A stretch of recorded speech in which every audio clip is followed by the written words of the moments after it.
think 5:58. I think we have everyone here. Everyone except for Vice Mayor, I believe. Okay. I thought I saw him Now he's joining now. there. Huh? I had a little preview. Yeah, they're not. Uh-oh.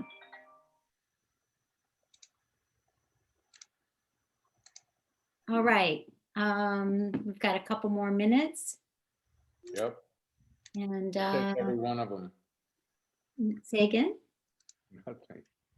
We have all 5 council members here and our city manager and lots of guests. So it's nice to see everyone on this very, very warm June evening day and everything else. There's Mike. I see him. So we have all of us together. Elizabeth, can you see me? Yeah, you can see me. Okay, I'm in a weirdly lighted area, but this is working okay? Yeah. Okay. Where are you? I'm just in the lobby of the building, so it's not as, it's kind of dark. Okay. We'll give another minute before we start to allow anyone else to join in.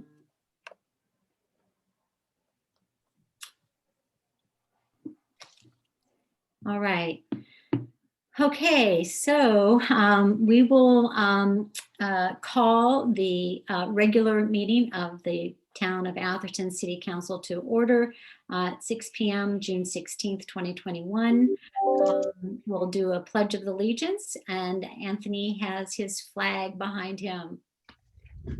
Okay, everybody, I pledge allegiance to the To the flag flag of the United States of America and to the republic for which it stands, one one nation, under under God, indivisible, indivisible, with liberty and justice for all. For all. Thank you. Thank you very much. Roll call, please, Anthony. Certainly. Councilmember Hawkins, Here. Councilmember DeGolia, Yep. Councilmember Whitmer. He was here. I know he's here. Vice Mayor He's Lemperth muted. I'm here. and Mayor Lewis. I'm here. Thank you very much. Okay, we have 2 presentations tonight. Our first one is going to be our annual report from the Park and Rec Committee. And we are going to, that's going to be presented by Alex. Hi, Alex. Nice to see you. How are you? Okay, I think we can't hear you.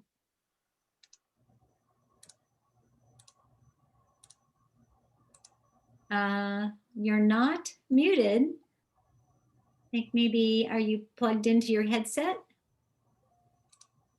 He's working on it. I think he needs to change his Zoom to take the input from his headset versus his laptop, something Yeah, like that. probably, yeah. Uh-oh. Shall we switch and let our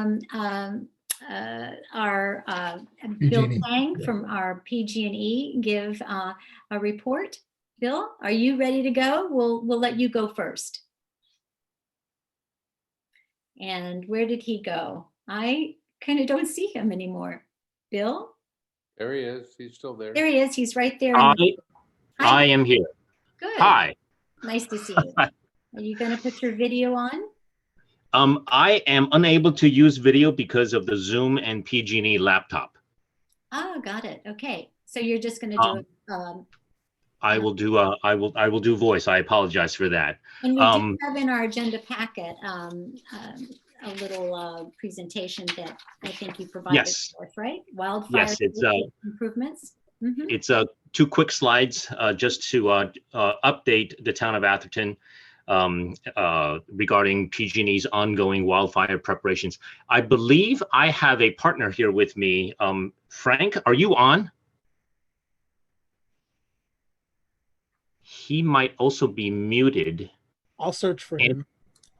he might be the 339-1020 number. Okay. He is on. He did check in.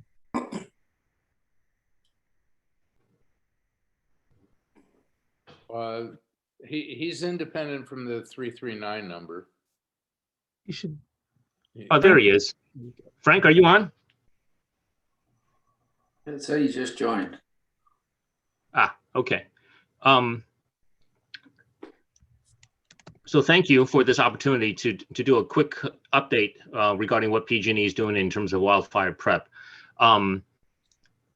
Before I hand that off to Frank for some of the details, I wanted to let you know that one of the differences that PG&E is looking at in terms of PSPS, the Public Safety Power Shutoff program that we have ongoing, is because of some federal recommendations from our favorite judge, and within the context of last year's fires, one of the recommendations from the federal court that PG&E has chosen to implement is what we're calling the overstrike trees, meaning these are trees that have been identified throughout California, statewide, that trees that are tall enough that if that tall tree should fall over, it could strike PG&E's lines.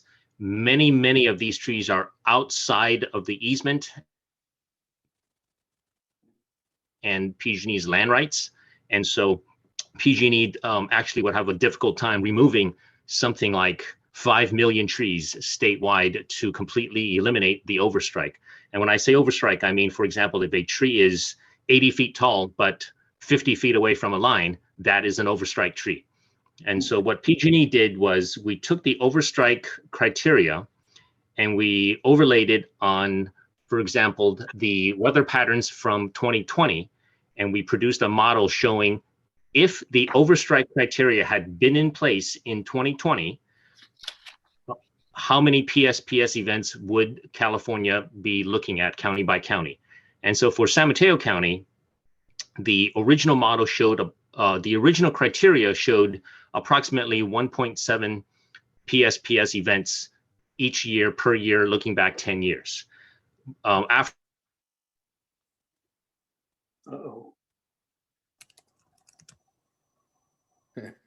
Hello, this is Frank Rayona. Can you hear me? Yeah. Yes, we can.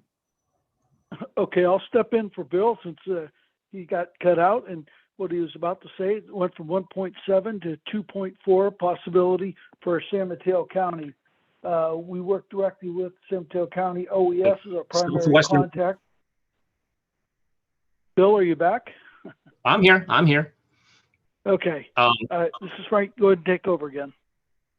Yeah, so the area of San Mateo County that seems to be affected by PSPS events based on weather seems to be that southwestern corner from Half Moon Bay down to the Santa Cruz line in that area, Pescadero, La Honda, portions of Half Moon Bay, southern portions of Half Moon Bay, mainly heavily wooded, very little population in that corner.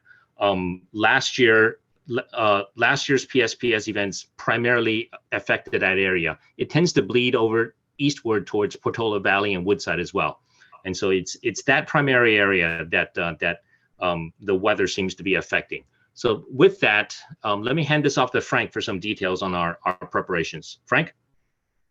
Great, thank you, Bill. As you can look on the slide up above, we've done quite a bit over the past 2 years to enhance our PSPS outcomes. One of the main ones is we've added last year 17 weather stations within San Mateo County. We have 5 more planned for this year. We've added 6 high-definition cameras to view the watershed and quite a bit of the areas of San Mateo County. We actually have 3 more on the agenda for this year. We've done 2 miles of system hardening last year, and this year we're going to complete 5 additional miles. We've added additional transmission distribution sexualizing devices, which for simplicity, those are basically switches. So instead of having to take out a larger swath of area, we can gear it down to smaller areas and neighborhoods versus entire towns. So adding the 43 last year and 11 more this year reduces our impact of PSPS to a lot of different areas. As Bill mentioned, the overstrike criteria is the 6th added criteria to what we already have, the 5 current ones, and there is a potential to increase it from 1.7 to 2.4 PSPSs this year. Very little of it will affect Atherton, possibly up on the Walsh Road area, may have some impact on the upper end of Walsh Road for PSPS, but very little that has actually impacted Atherton. Most of it's going to be up towards Portola, Pescadero, La Honda, and the foothills in the Tier 3 area. Are there any questions for me specifically? Yeah, I have one, Frank. So in Atherton, there are quite a number of very, very tall redwood trees and things like that. So are those, and they're just across the street from power lines. Are those being considered as a potential hazard that you would want to address, or are those not necessarily in there? We've actually looked at our entire system. We had our evaluators look at the entire area. It's based on species of trees and potential for a probability of that tree coming down. And those trees are out of our right-of-way and out of our CPUC requirement for vegetation management. Any tree that's taller than our lines has potential to come down is always a risk. But the probability for those trees are mostly in the La Honda area for specific species of trees, not necessarily as much the redwoods. And we actually have maps of the areas and KMZ files that we shared with San Mateo County OES that shows the areas of consideration. And I do not believe I remember any of them being in the Atherton area. Okay, great. Thank you. That is correct. Frank, correct me if I'm wrong, but I believe that none of Atherton is within a high fire zone area as defined by the CPUC's by the CPUC's fire maps. Correct. It's mostly in Tier 1 and a little bit of Tier 2, just on the very top along the 280 up on the Walsh Road corridor up there. Very little parts of it come across, but none of Atherton is in the Tier 3 area. Great, thanks. Do we have any other council member want to ask a question to Frank right now, briefly? This is a presentation and get some information. Are you going to continue with your presentation now? Actually, that's pretty much most of it. We're Frank and I are here to answer any additional questions or concerns. Sure. So I think honestly, with the weather that we have right now and the heat and the drought, I just cannot imagine worse conditions for potential fire and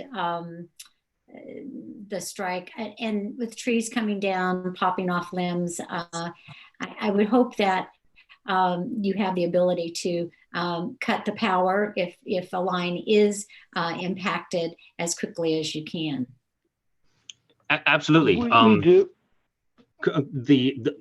It's hot out there. Absolutely, it's going to get hotter tomorrow and over the weekend.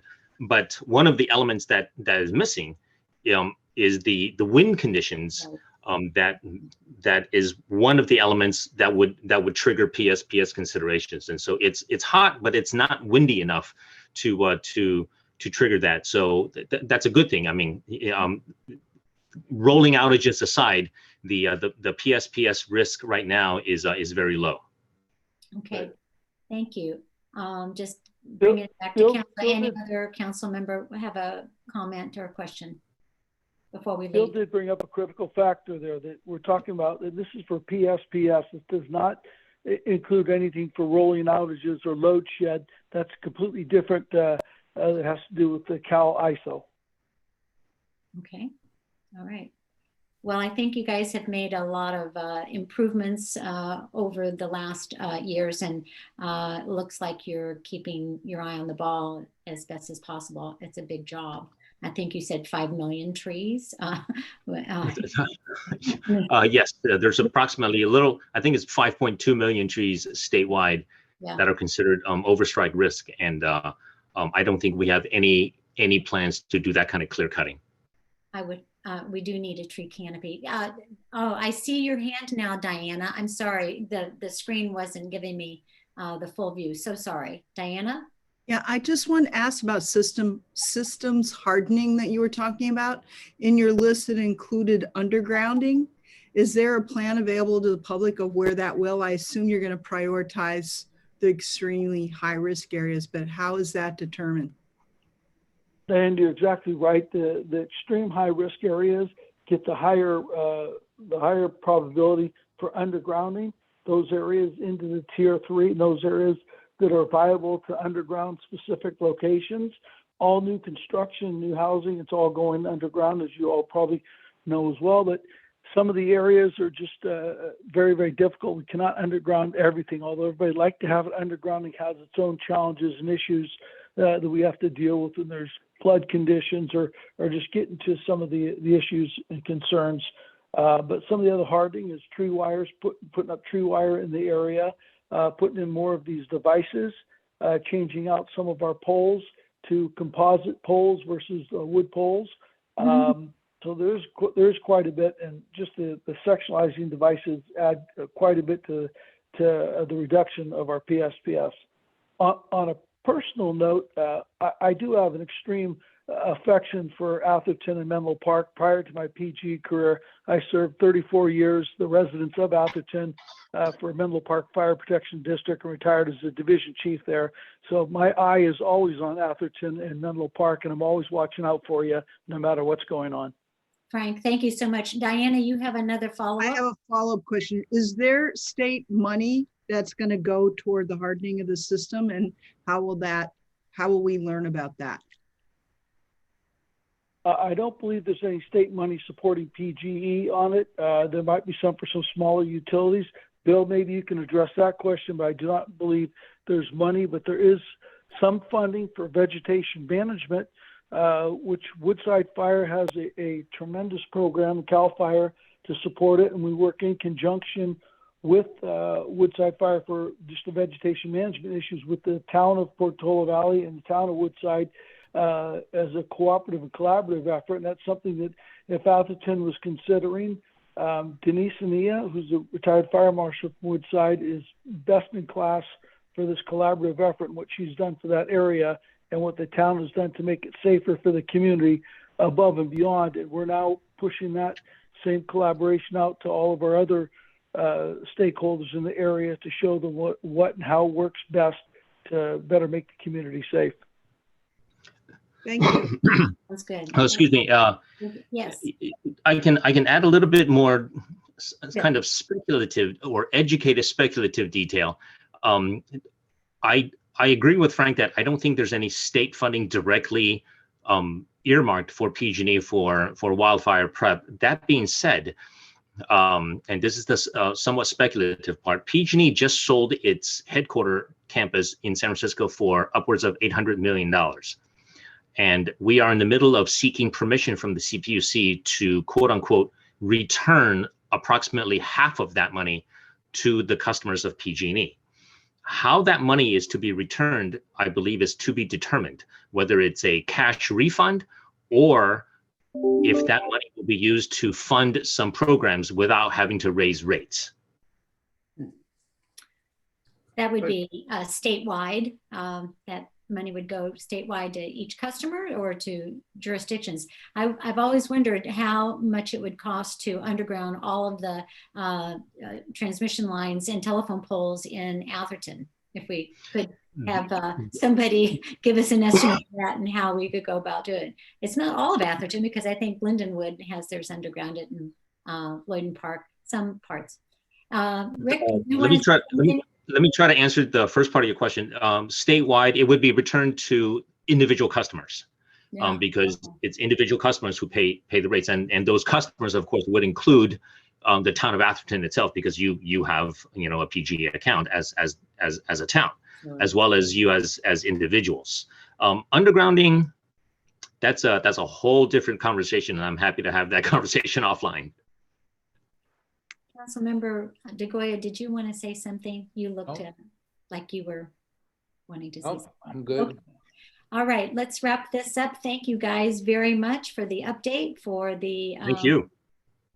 Presentation, and the reassurance that you guys are going to be paying attention during this fire season for us. Okay. Thank you. And if I may close with, I am always available to anyone with the town, 24/7. I believe all of you know where to find me and how to find me, and so I'm happy to provide additional information on anything PG&E related. Okay, thanks. All right, Alex, are you ready to rock and roll? Yeah, can you hear me? I can, thank you. Awesome. Okay. Park and Can't Rec. wait till we actually have in-person meetings so we can Oh, me eliminate too. all these technical difficulties. So let me share my screen and pull up the Power Deck slide. Can you guys see that? Yep. Okay, great. So thank you, council members and staff. This is the annual Park and Recreation Committee annual report, coinciding with the end of the fiscal year, so end of FY 2021. And my name's Alex Key. I'm the chair of the Park and Rec Committee. You'll notice that I've named it here Parks, possibly Parks and Recreation Committee. That's a hat tip to the possible new town center park that could be added to our portfolio coming up this year. So if that happens, we'll have to add the S to our official name. Oh, nice. So in this report, I'm going to cover what we've done over the past year, what we're looking forward to do over this coming year, as well as just some requests that our committee has of council for your consideration. So to cover what we've done in the past year, the big thing has been COVID. So taking a look at the precautions staff is taking, what the county is recommending and the state is recommending, and then also making some decisions and helping with the recovery as things start opening up again from the previous restrictions. So that's kind of taken a big part of our time throughout this year, this past fiscal year. One of the major projects that Matt Baker and Alicia have been working on is the signage consolidation in the park. So if you've ever, I know you've all gone through the park and you've noticed that there's a lot of signs telling people to do this and that. We thought there was kind of an excess number of signs, and Matt and Alicia, they went through the park, made a recommendation for consolidating some of the signs, updating the signs and improving them. And staff has already started implementing that, and we hope to finish that off in this upcoming fiscal year. The foundation has donated a new event garden sculpture. You see that in the picture over here. And if you go by the event garden now, you'll be able to see it. So that was a wonderful gift that their organization provided to the park. We've also had several capital projects we put out to bid. Those include Jennings Pavilion bathrooms, park to the parking area, the light poles replacement that will go in, the turnaround that's been talked about, the hammerhead that is going to be put in as well. And then also pending for bid that will be going out soon will be the carriage house bathroom. So a lot of construction that we have planned for improvement of the park area this past year. And we also made an update to the tennis program. We've updated the key pricing, and we also implemented a plan for improved court resurfacing so that the courts will end up lasting longer and will require less often surfacing in the future. So that's what we've done in the past year. What we're looking toward in the upcoming fiscal year are just furthering that COVID park recovery and restoring just the normal activity back to the park. So things like events is probably the biggest thing that got decimated during this past year. You just couldn't have any events anymore except outdoor events. And even then there'd be limits to that. One of the things we had considered as a committee to do in the past year was update the venue pricing, but that kind of got nixed because we lost our main vendor.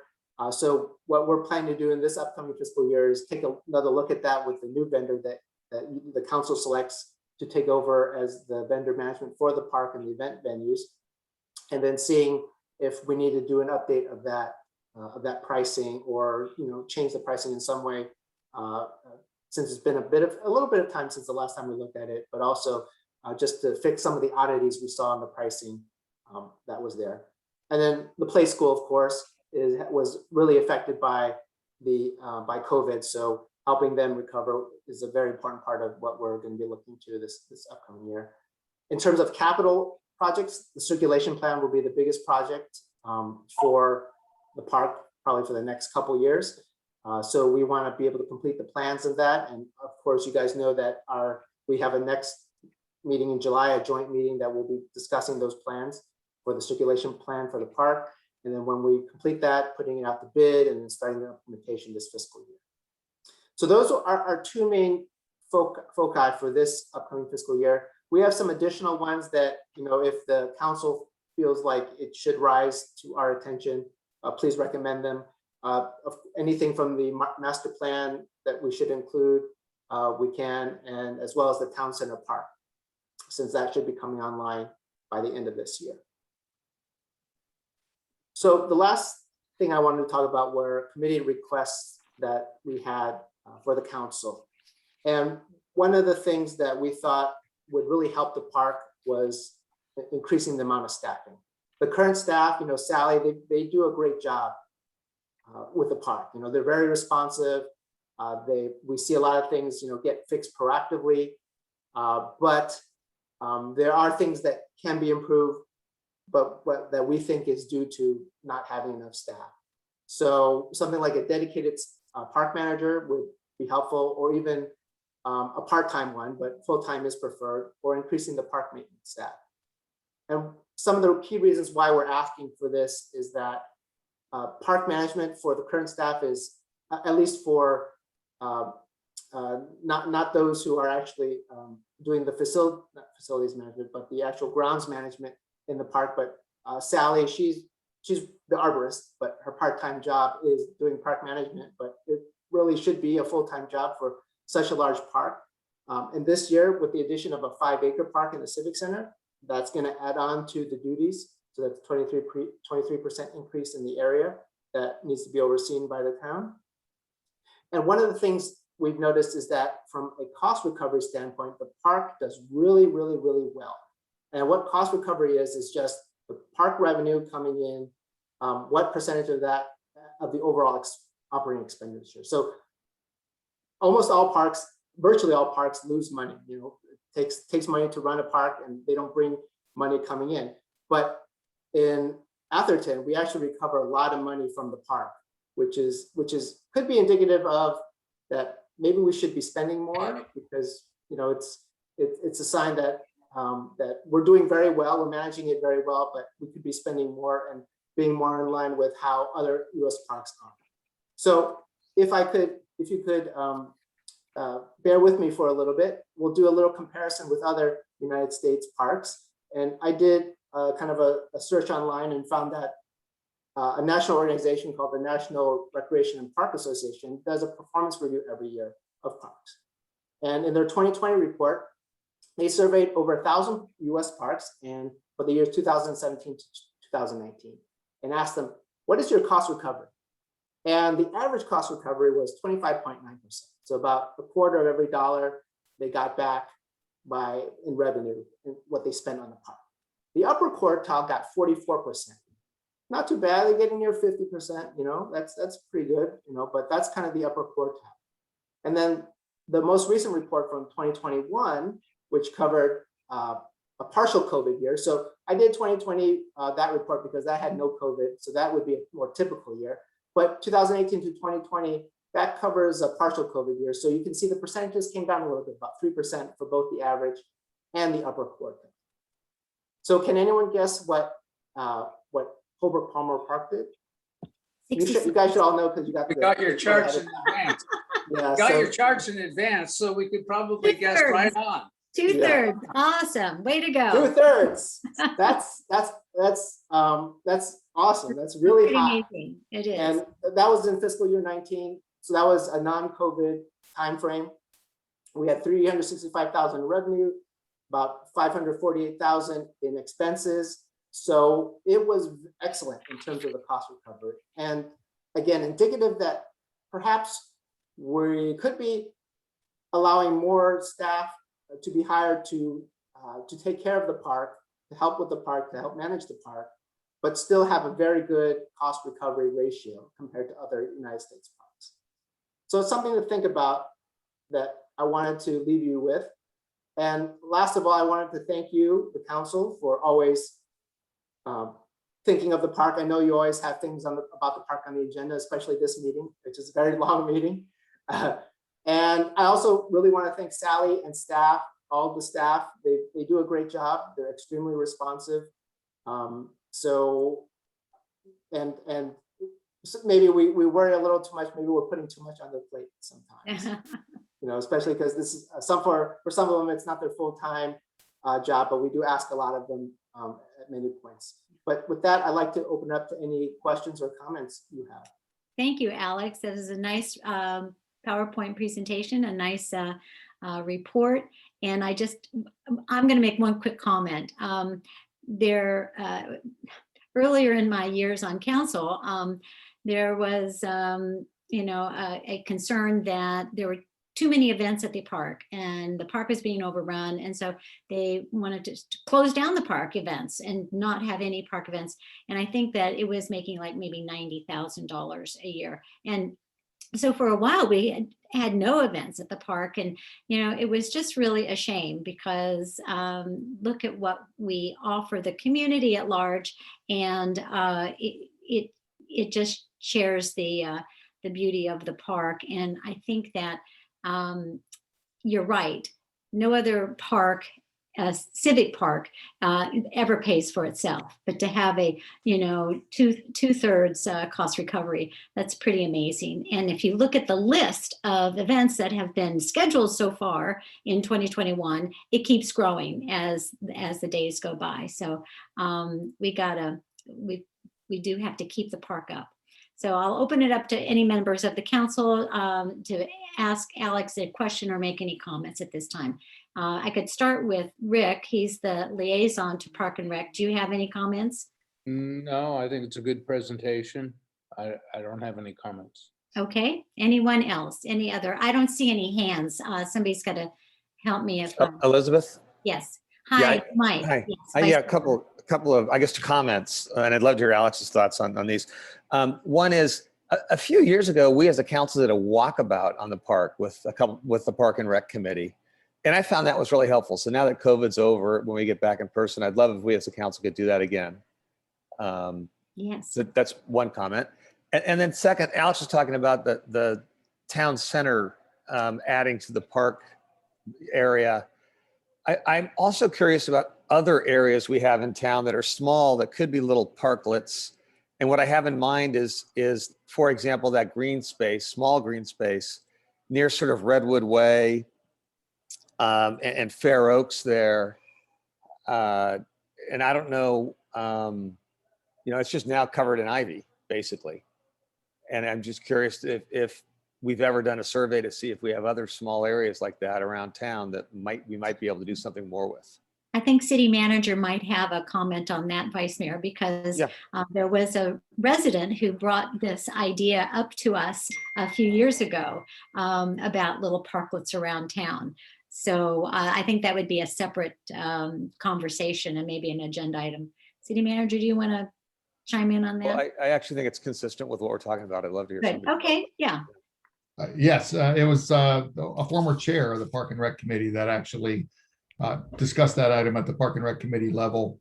And at the time, there wasn't a huge amount of interest in the Park and Rec Committee in managing those pocket parks, is what we called them, around town. There's one on Austin where there's a bench in the middle of a big median, and there's a few others in town like that. They're not active spaces like our town center park would be, or the Over Palmer Park. They're more passive use areas. Well, I'm going to add to that. It was a resident, specifically a resident who lived on Selby Lane and wanted to have little parklets, maybe with a bench, so that if you're out walking your dog, you could, sit on the bench and take a rest as you go around. And at that time, was liability. That was the reason we said, no, we don't have the bandwidth, and it could be a liability. And who's going to maintain it? Well, Atherton would. So anyway, and she was even offering to pay for some benches. So I think it's something that we should consider to talk about, Vice Mayor. I'd like to, and just for clarity, I hadn't thought about that, Elizabeth. I was thinking more about just places where Atherton is already responsible. There's already a green space that we're just not utilizing. Or not maintaining. Yeah. Landscaping. Right. Okay, that's all I have. Anybody else? Okay, seeing none. Alex, thank you very, very much. Thank you, Madam Mayor. Okay. We will go on to our city manager's written report. No, you know what, we just, so now it's going to be public comments. We're going to open it up for public comments. And this portion of the meeting is reserved for any matter that is not on the agenda.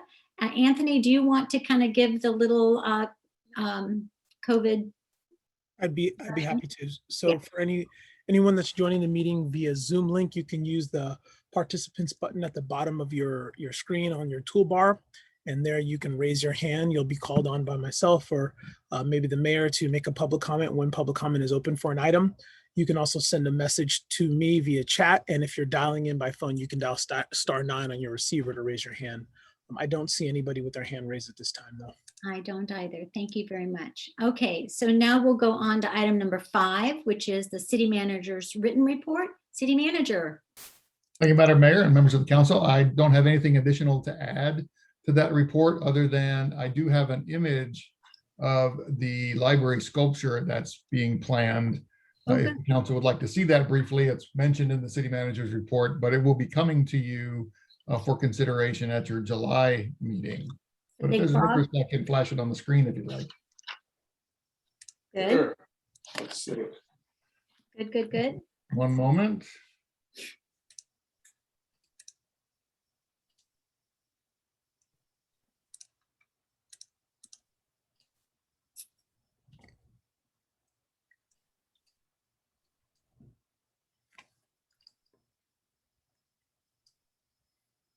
Okay. Oh my goodness.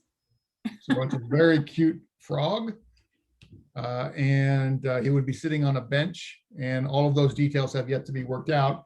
But that's what would be coming to you for consideration at your July meeting. Okay, what's the medium and how large is he?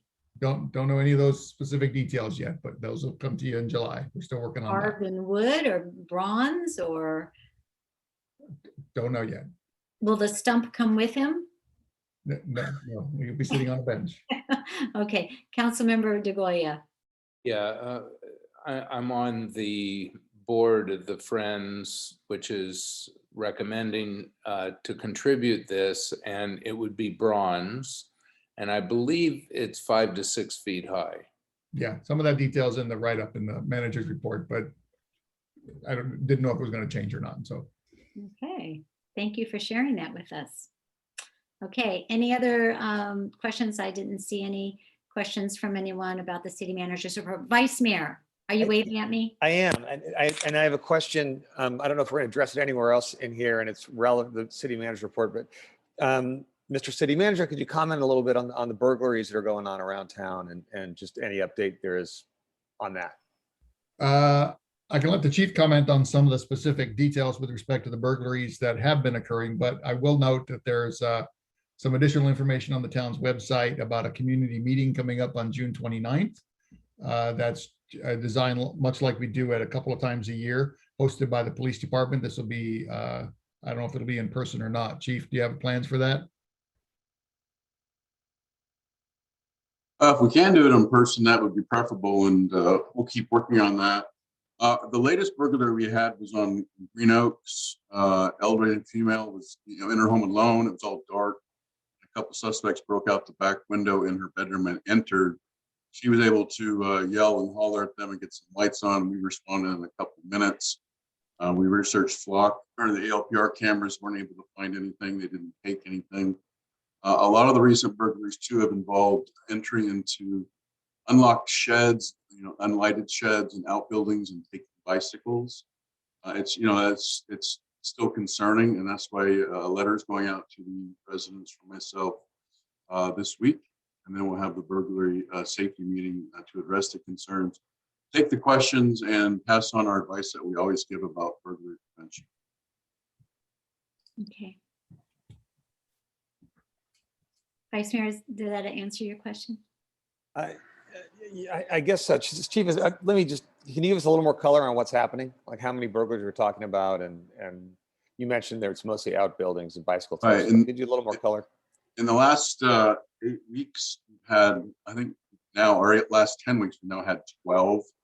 I would say 6 or 7 of those were outbuildings, sheds, open garages. They seem to be targeting bicycles. It's not uncommon for transients to come through town and basically trade in their bicycle, not to make fun, but trade in their bicycle for one that they find unsecured and leave their own bike and take off. The take in these burglaries, unlike previous burglaries in the last couple of years, has been small, but it's still concerning that they're entering our properties and entering these unsecured buildings and sheds. And is there any particular response that we've got going as a department? Yeah, so like I said, we got the resident information going out, town hall meeting, extra patrols, and stepping up, all other activities to try to mitigate, future burglaries. Thank you. Anyone else before we move on? Okay, thank you. So we're going to go on to our consent calendar, which is items 6 through 15. And the consent calendar are items routine in nature and generally considered in one motion and adopted by a single vote of the council. If any member of the city council would like to pull an item for either a question or discussion, we can do that now. I know that in the city manager's pre-agenda report, there were some questions. Maybe your questions were answered. Can I ask any member of the council if they have any questions or any items on items 6 through 15? I do have a question on item 8. It's just a quick question. I don't think we need to pull it and have a big conversation, but I have a yes, question on 8. I have that one flagged also. Okay. Given the current situation that we're in. Yeah, that's exactly my question. Good, yes. So how are we going to deal with this going forward, since it's item number 8 having to do with the certification of the continuing emergency and ratification of our COVID rules and things. Is that the question? How we're moving forward with our certificate of emergency? How much longer given current How much longer? state? Okay. Yeah. So I believe the state's declaration of emergency is going to continue at least until September, if not to the end of the year. So our expectation is, given the funding issues related to any future state funding or future federal funding, we would like to continue our certification of emergency in alignment with the states. It's purely a funding issue, reimbursement. I think we asked that last time, and that was the Yeah, response. I'd probably like to learn more about it when I talk to George. Maybe at the next council meeting, we'll bring it back up. That just seems odd and maybe a little not right to be declaring an emergency when the emergency hopefully has passed, but we're hoping for funding. But I'll deal with that one off and bring it back up the next council meeting if that's okay. All right, thank you. It's Any not, other and council just member? for clarity there, it's not an expectation of waiting for additional funding here. It's more that we may have expenditures over the next 2, 3, 4, 5 months that are related to COVID, or we may have revenue losses that we can tie to COVID that we want to make sure fall under anything under the American Recovery Plan or anything promulgated by the state. And it's because the state has not completely lifted all of their emergency requirements, That's right. even though he declared no masks. Correct. I believe the city attorney wanted to add to that. Where are you, Mona? There you are. Go ahead. Yes, thank you. Just to add to that, as the city manager indicated, the ongoing emergency declaration by the state is principally for funding purposes, but it also helps support the continuation of responding to COVID. And what that means is the funding of vaccines so that people aren't paying for them, those that don't have health insurance and so forth. So by continuing it, the governor intends to continue to secure federal funding, provide opportunities, vaccines, other kinds of resources. And from the local agency's perspective, we are only able to recuperate and seek reimbursement from the state and federal governments if we have also had the declaration of emergency as an ongoing basis. So. Okay, I think that is pretty clear. Vice Mayor? Okay, all right, good. So any member of the public want to pull an item number 6 through 15 for a question or further discussion? Seeing none, no hands raised. Mayor, Councilmember DeGolia. I move approval of the consent agenda. I second it. Okay, we have a motion and a second. Any questions, discussions? Okay, Anthony, can we have the roll call, please? You may. Councilmember Hawkins, Aye. DeGolia, Yes. Widmer, Aye. Vice Mayor Lempres, Aye. and Mayor Lewis. Aye. Okay, moving right along, we're going to go all the way down to item number 16, which is the consideration and appointments to various town committees.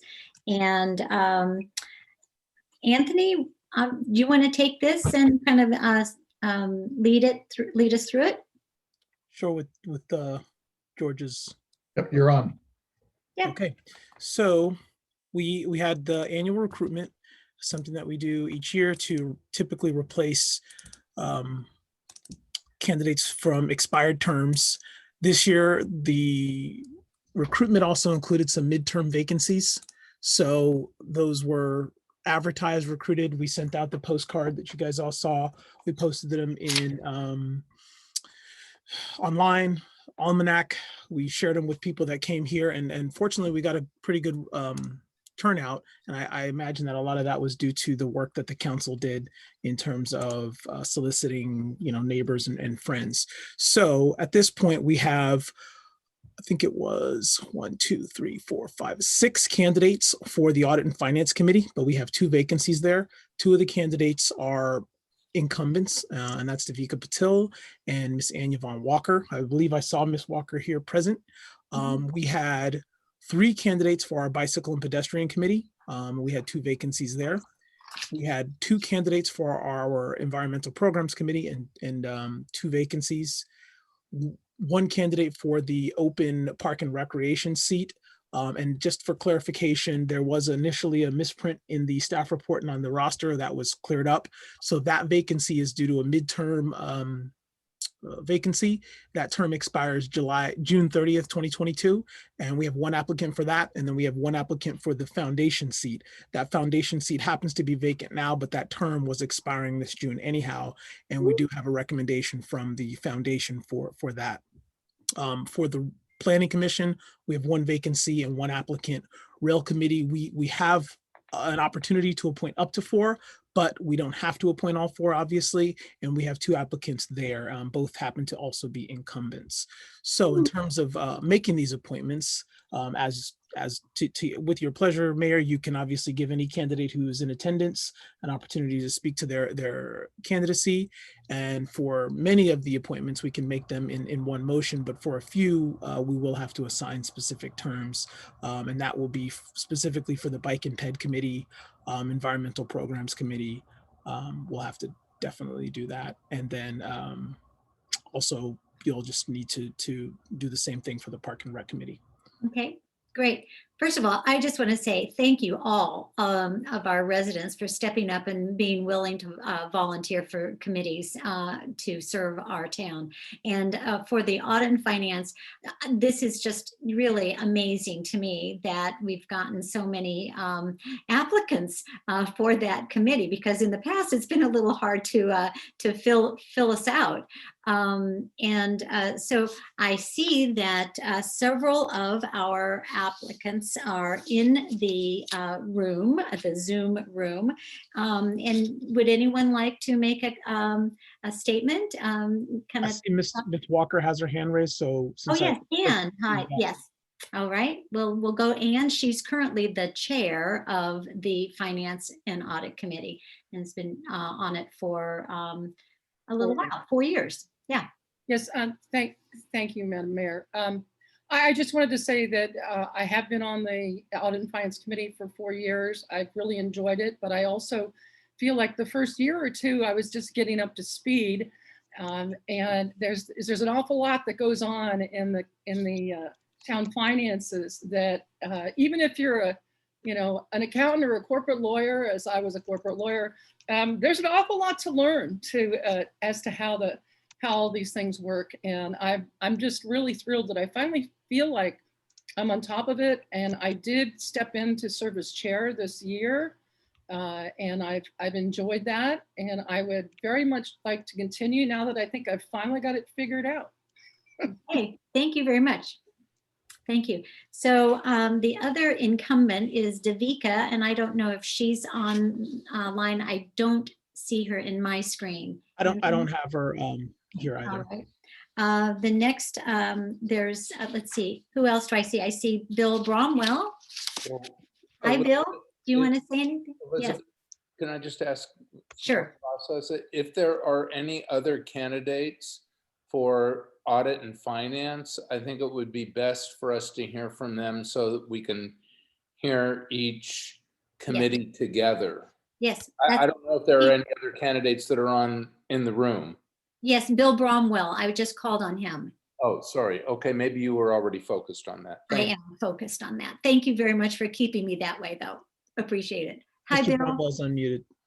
Hi there. How are you? Good. So I don't know if you'd like to just me to introduce myself, or would that be helpful? Yeah, tell us why you want to be on the Audit Finance Committee. I know you filled out your form, and you certainly look qualified, and I really appreciate you being willing to serve. Yeah, well, let's see. We're longtime residents in Lindenwood. My wife and I grew up 20 plus years and love the town of Atherton. Just it's an oasis within Silicon Valley that we really enjoy, and raised our kids here. And we're, I would say, core members of the Lindenwood Dog Walker Society. I think in terms of, my situation is my professional career is mostly in the corporate world, in management consulting and in executive positions in Silicon Valley at Cisco and HP. And, I have over the last 10 years said to myself that I really want to contribute to my community. And primarily thus far, that's been through philanthropic activities and involvement in the nonprofit sector in this area. And as part of that, I've been on several boards. I'm on the Schwab Charitable Board, which looks over all the donor advised funds of Schwab, and I'm on the Finance and Audit Committee there. And so I have a lot of background in finance, and I was thinking to myself, I really want to contribute to the town as well. Mm-hmm. I'm a believer in an engaged citizenry, going all the way back to Alexis de Tocqueville about self-governance, and would like to contribute to the town. And I know a lot more about finance and audit than I do about traffic management or zoning or parks, that sort of thing. So I thought I would just raise my hand for this, and if it's useful to the town, I could contribute there. I'm happy to defer to others if you prefer. So thank you. All right. There are two others, Tom Hill and then Braden Moore, and I just scrolled through and I didn't see their names. And Ben Chang. And who? Ben Chang. And Ben Chang. And so Mr. Yes. Chang sent me a message just before this item started. He said he won't be able to stay on, but he did note that he is extremely interested in giving back to the town. He's worked in compliance and security at Silicon Valley companies for over 30 years, and he's familiar with audits. Okay. All right. And then Tom Hill had a couple of residents emailing us in support of his qualifications, I think from Lindenwood also. And then there's Braden Moore. And so it's a hard decision. Any comments from any member of the council about this? Yes, Rick. Yeah, I want to make a comment. First, I really want to thank Bill and Ann for putting in your applications. All of us on the council, we work really hard, and it is a giving back exercise, and it feels really good to give back to the town. I think Ann's statement is extremely accurate. I mean, I've been on the council for 7 years, and it takes a long time to really learn the ins and outs. And the finances are the most complex piece of the ins and outs, but there are lots of subtleties. So I just want, Bill, I wish you had given your application earlier, because there were points where we had vacancies on the Audit and Finance Committee, and you are extremely well qualified, and I would strongly support you. But I just want to be transparent. I know how hard it is to get up to speed on the pension issues and the different finance issues. When I sit on the Finance Committee, which I do every few years, because both the mayor and the vice mayor are on the committee, it's a lot of work to step in and to get up to speed on those issues. And I work hard at that. But because of that, I'm going to support the incumbents, because I really think that it's important, once you get somebody that understands this stuff, if they are interested in continuing, I just think that that's valuable. And I know you would feel that way if you were in that position. So I just want to be transparent about that. Thanks, Rick. Councilmember Widmer has his hand up. You want to make a Sure. comment? Yes. Yeah, so first off, like yourself, Madam Mayor, I thought that all the resumes looked great. And, you know, we did get letters from several people in Lindenwood supporting one of the council members, but I know the two incumbents have worked very well with Mr. Polito, who I know we all respect. And I'm with Rick. I think it takes a while to come up to speed. And I think that right now we've got a fully functional audit committee, and they've made some great recommendations. And I'm with Rick, and I have to go with the two incumbents, despite the quality of the resumes that we got. So, Vice Mayor, do you have a comment? And Diana? I do have a comment, which is largely in line with Rick and Bill's. But one thing I'd like to say is we've had trouble at times getting a quorum on that committee. And I think it would be helpful. The two incumbents have not been part of it. The two people we're considering as incumbents tonight have not been part of that issue, but others sometimes haven't been showing up. And I think in the future, when we look to make appointments to committees, it'd be nice to have a record of their attendance for incumbents who have a record at that point. Having said that, I know that the two incumbents we're looking at tonight have both been consistently there. I mean, I think I would agree that there have been a large number of very well qualified people, and it's amazing what kind of town we have, right? If you just look at the background of these people who are willing to devote their time, it's really remarkable. So I express deep appreciation for everybody, but I would also support the two incumbents for this committee. Okay. Diana, did you have a comment at all on this? Okay. So, you know, when looking at it, I'm bumbling here because I want you all to have an input. You know, I want everybody to be on our committee. And so at one point I was talking to city manager about, well, could we get like an alternate or expand the committee? But then again, if we did that, we'd have to, there's a potential quorum issue once you expand committees and everything. So I would just, I have to say that I'm really leaning towards keeping the two incumbents because they've just finished their first 4 years, and it does take a while to get up to speed. And, you know, as the mayor, and I was vice mayor last year being on the committee. So that's kind of how I feel about that. And Anne, you have your hand raised. Would you like to add something to this? I just wanted to say a huge thank you to Bill and the others who have stepped up and put in their applications. And I too, Madam Mayor, was thinking, well, gosh, with all this talent, couldn't we just increase the size of the committee? But I understand that, of course, it can get into issues of quorum. But what I would really like to do, especially to Bill, who's here, is to invite you to come to our meetings. I believe they're open, are they not? Oh, absolutely, yes. And you know, we could get to know you better, and you could get to figure out what on earth we're about. And you know, every once in a while, people, for whatever reason, they're moving out of the area or whatever, we lose people. And boy, we would love to have someone like you ready to step into the breach. Absolutely, that's a great invitation. And Bill, you want to say something? You've got your hand raised. Go ahead, unmute. Yeah. Okay, thanks. Yes, I would say two things. One, I did not realize that these were not just open slots, that there were existing incumbents that these slots were potentially for. So that was that would have been useful to explain that in the description. But then secondly, appreciate the kind words and Anne's invitation, and I try to take you up on that. Thanks. Great. Okay. Thank you. All right. So do we need a vote or yes? Okay. Yes, please. We can take the motion if you choose to just appoint the two incumbents in one motion. It would both be to 4-year terms expiring June 30th, 2025. So moved. And that's we've got a motion from Councilmember Whitmer. Second. I'll second. And so we'll do a roll call, please. Councilmember Hawkins, Aye. DeGolia, Aye. Whitmer, Aye. and Vice Mayor Lempress, Aye. and Mayor Lewis. Aye. Okay. Thank you. So Anthony, moving on to our bike ped.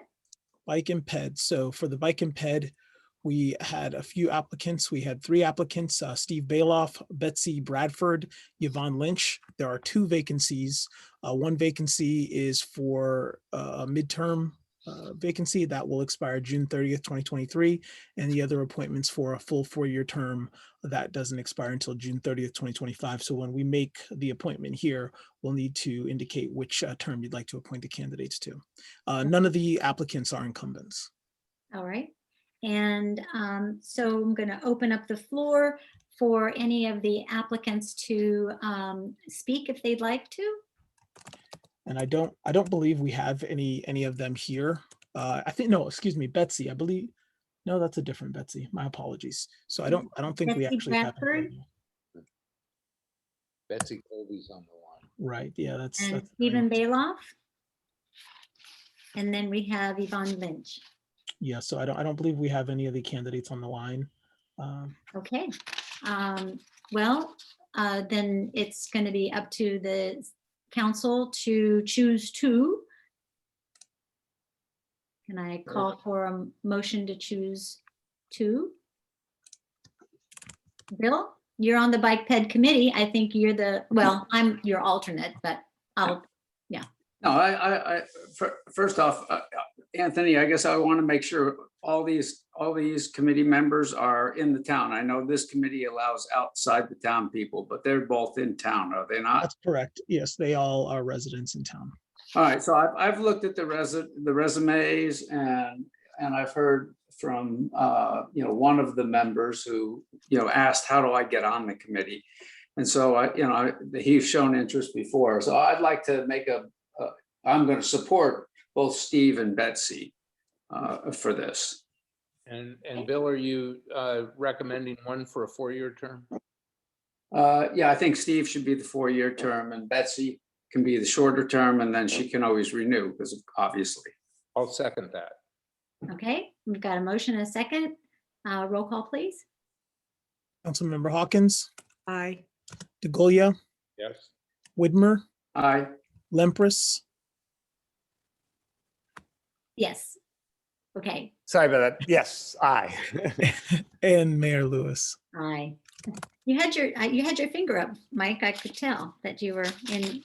Okay. So moving on to our Environmental Programs Committee.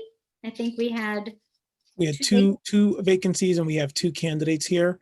One of the vacancies is midterm expiration, so that'll expire June 30th, 2023. And the other will be a 4-year appointment that won't expire until June 30th, 2025. And then the other note just called out in the staff report is, as you guys are aware, the Environmental Programs Committee will transition from being managed by the planning department over into the city manager's department.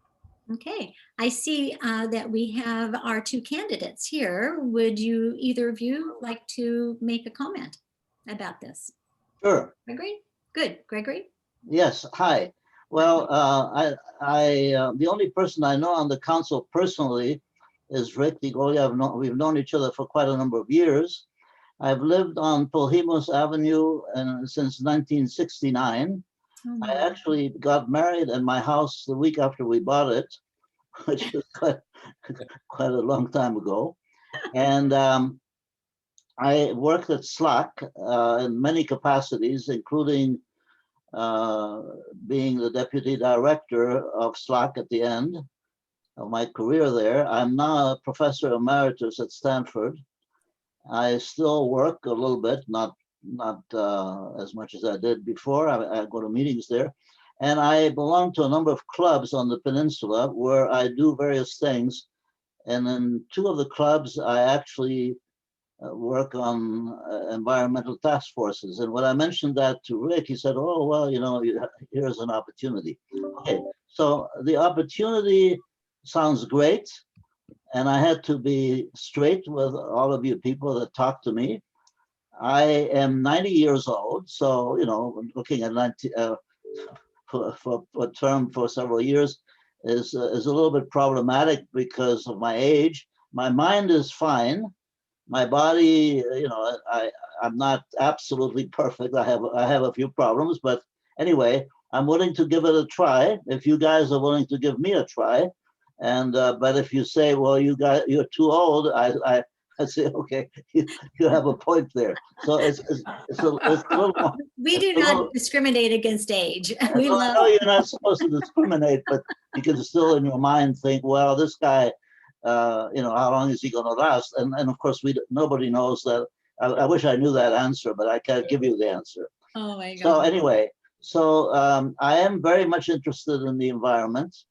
I have, I mentioned somewhere in my resume there, I published a book a couple of years ago, a very general book that was inspired by a number of activities I had at Stanford. And there is a chapter in there on the environment if people are interested in reading it. The book is called The Human Condition. And anyway, so if you want to check me out more in depth, you can see what I said there.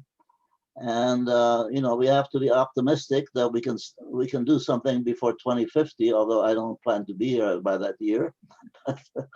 So anyway, so that's a resume of my speech. Thank you, Gregory. Thank you very, very much. Thank you. We do have Stacy Holland, who is the other candidate. Stacy? Hi. Hi, how are you? Good. I think I'll be a nice contrast to Gregory as the young person to maybe join the committee. Since I'm in my 30s and I have a new baby, so I think I would bring a different perspective of really caring a lot about 2050 for my baby. So yeah, sure. So I'm a communicator by trade. I'm in PR, so I feel like a lot of this committee's purpose is getting the community involved with all of our sustainability efforts. So I think that's what I bring to the table, plus just a general passion about sustainability, environmental causes, stuff like that. So that's me. Very nice. Thank you so much. Yeah.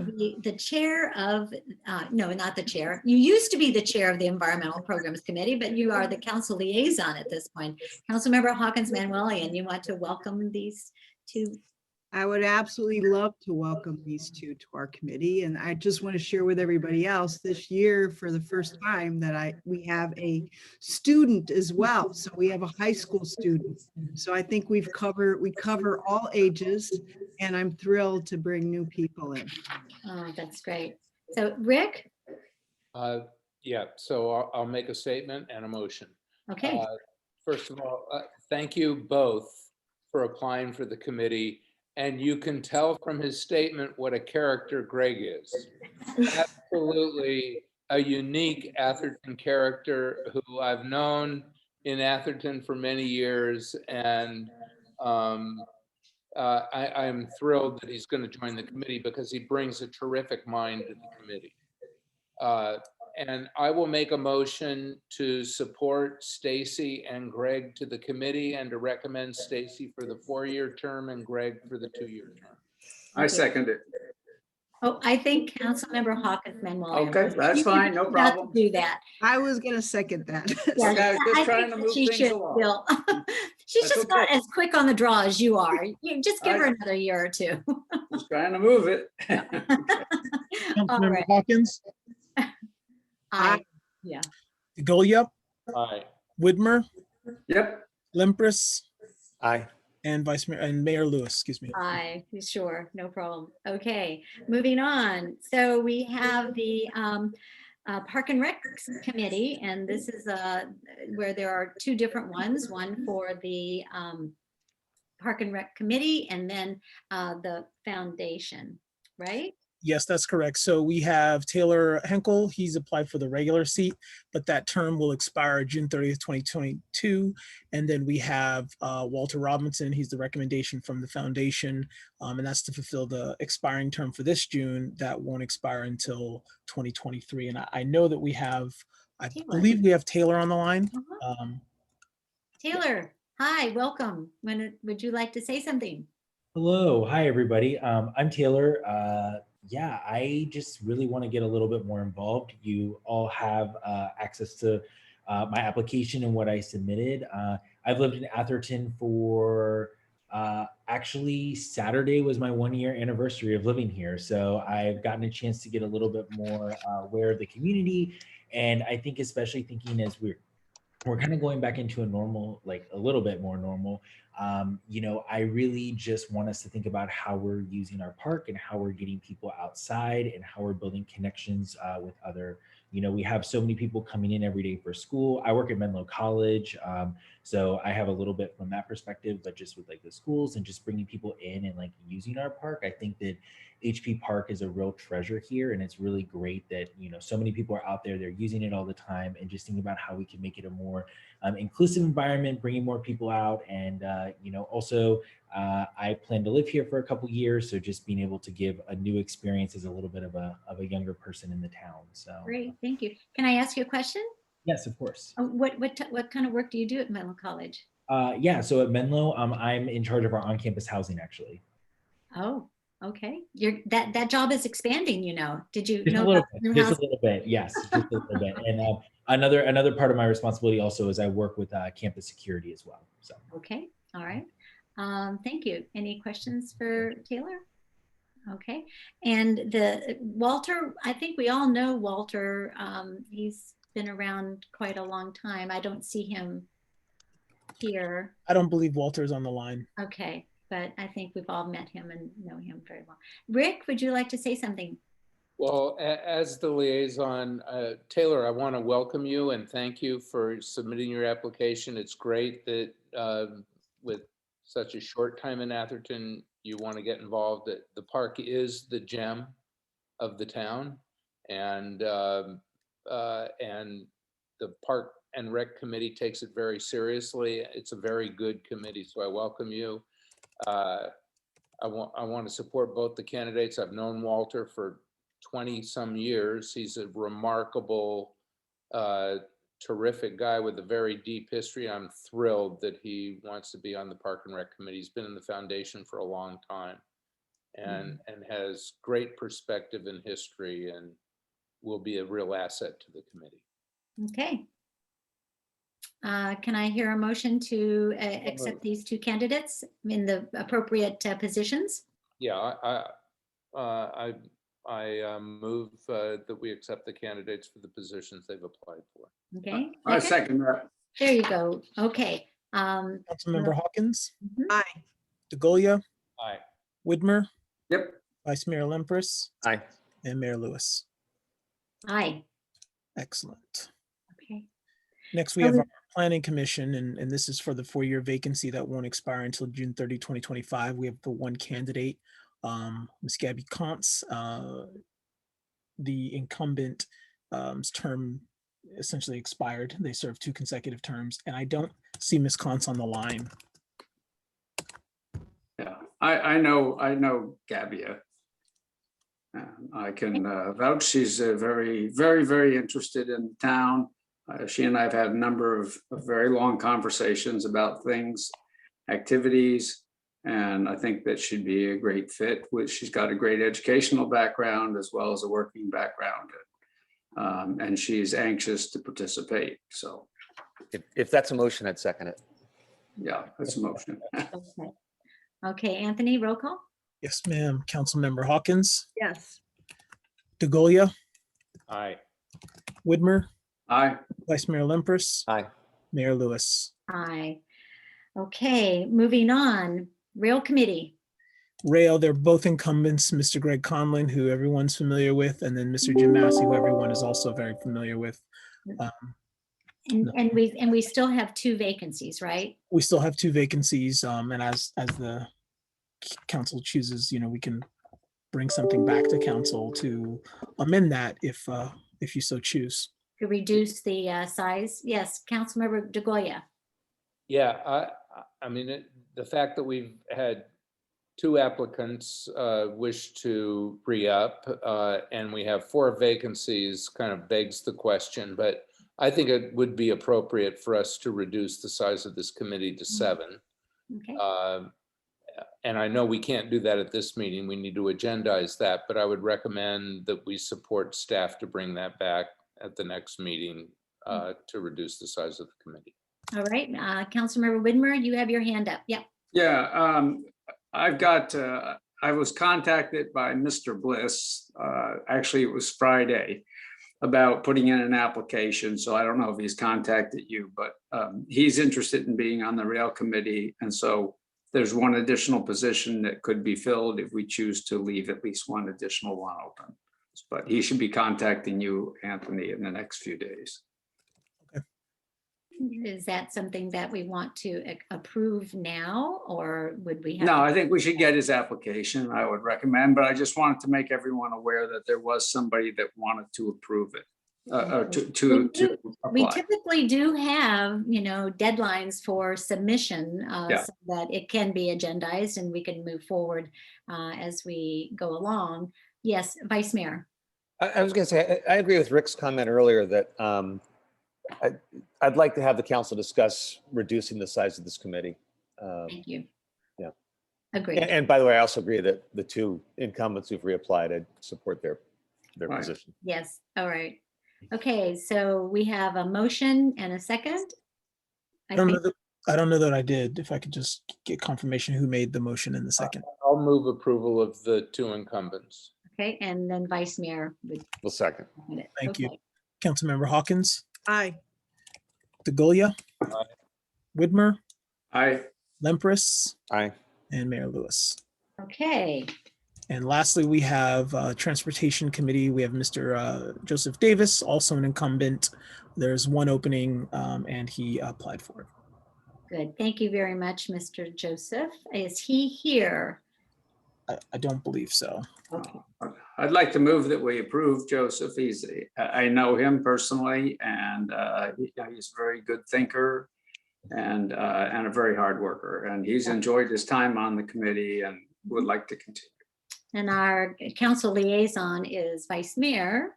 I'm happy to second that. I think Joe's actually a neighbor of Bill's, so I think it's appropriate that Bill move I his. won't vote on it. I won't vote on it, but he is a neighbor of mine, but I'd like to just go I ahead wouldn't and say say it's a that. conflict. I'm saying it's a good thing. I think and Joe's been a consistent, good contributor to the committee. So I'm Okay. happy to have him. Okay, roll back. call, please.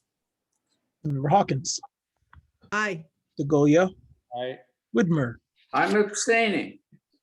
No, you must vote. Okay. We vote for our neighbors. Okay, I'm voting for Joey. Aye. Yes, Lempress. Aye. And Mayor Lewis. yes, yes. Okay. So We're all done. we're all done there. Nice job. We welcome all the new members to our committees. We really, really appreciate it. Our town works on volunteerism. So If I could just make a note for anyone still on the line that's new to one of the committees, I'll be reaching out to you to help with an introduction and some training and some material over the next several days. okay. So our next item, I've lost is there. The Town Center project update, direction to apply for a Caltrans encroachment permit for El Camino Real pedestrian safety enhancements, feedback and direction on the donor brick pathway and the City Hall fountain. So we're going to take it in 3 sections. I'm going to turn it over to City Manager Rodericks to orchestrate. Thank you, Madam Mayor, members of the council. I'll start with the Caltrans encroachment permit item. I know we have a number of members of the audience here tonight to speak to that particular element of the staff report. So when the project first began in 2019, we anticipated that the entirety of the project site was going to be closed to the public by the contractor. And the contractor, as you know, assumes all liability for the entirety of the project site while they are building the facility.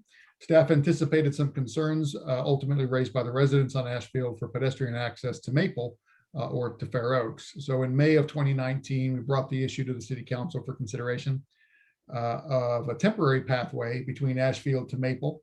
And one of the options we talked about at that time was also an encroachment permit to Caltrans to close the shoulder to allow some protected pedestrian access from Ashfield to Maple.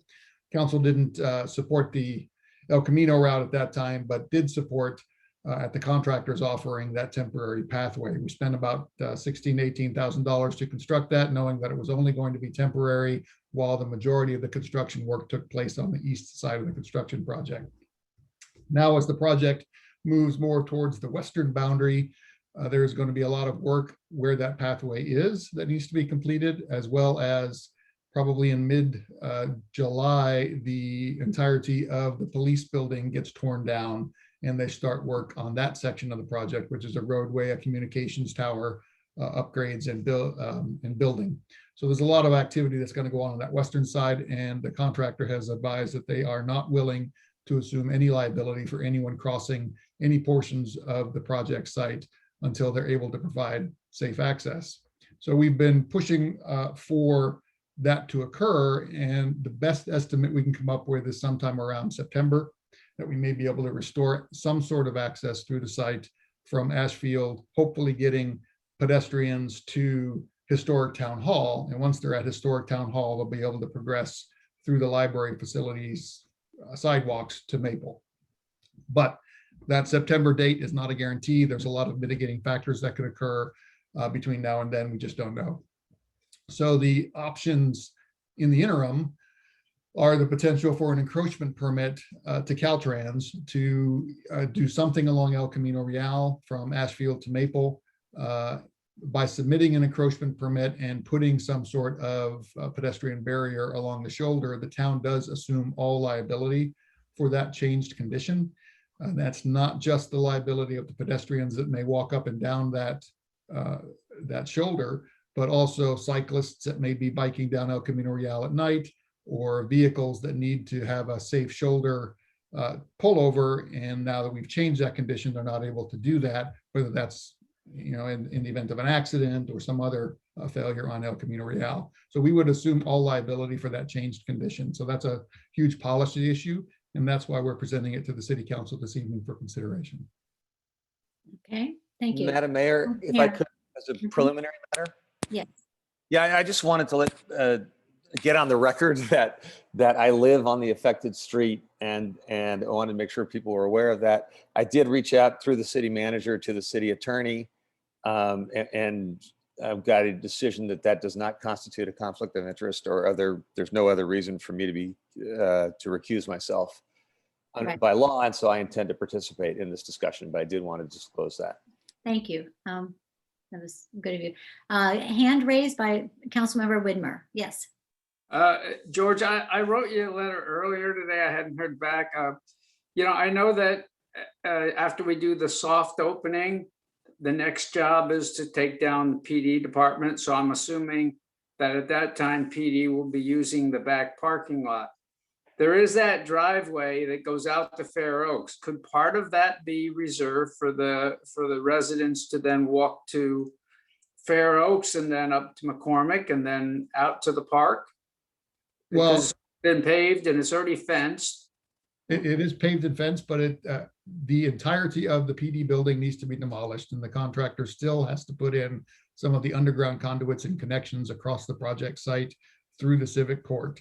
So that's just where the PD building is. It's going to be demolished, and they won't be able to have access through that area during demolition. And that's going to occur in July and August while they rebuild that particular section. And then immediately next to the Olsons and the Chens, there's going to be work related to the communications building, which will also require conduits underneath that roadway that they need to rebuild and construct. So the short answer is no. not in the short term. It would just about be the same timeline as the September date. Okay, thanks. Any other council member have a comment? Rick, I can't see you. You've blacked yourself out. Rick? Oh, well, he's gone. No, I'm here. Okay. Any other council member have a comment on this? We do have some public comments that have been sent to us via email by members of the public, and they will be made part of the public record. Yes, Rick, did you want to say something now? Well, I just have a question. Sure. George, in your description, you said that in September you expected there would be a route. I know Ashfield is going to terminate, and there's this new road that will connect Ashfield and Fair Oaks. And I understand in response to Mike's inquiry, that's not going to become a walkway or a possible walkway, at least in a timely manner.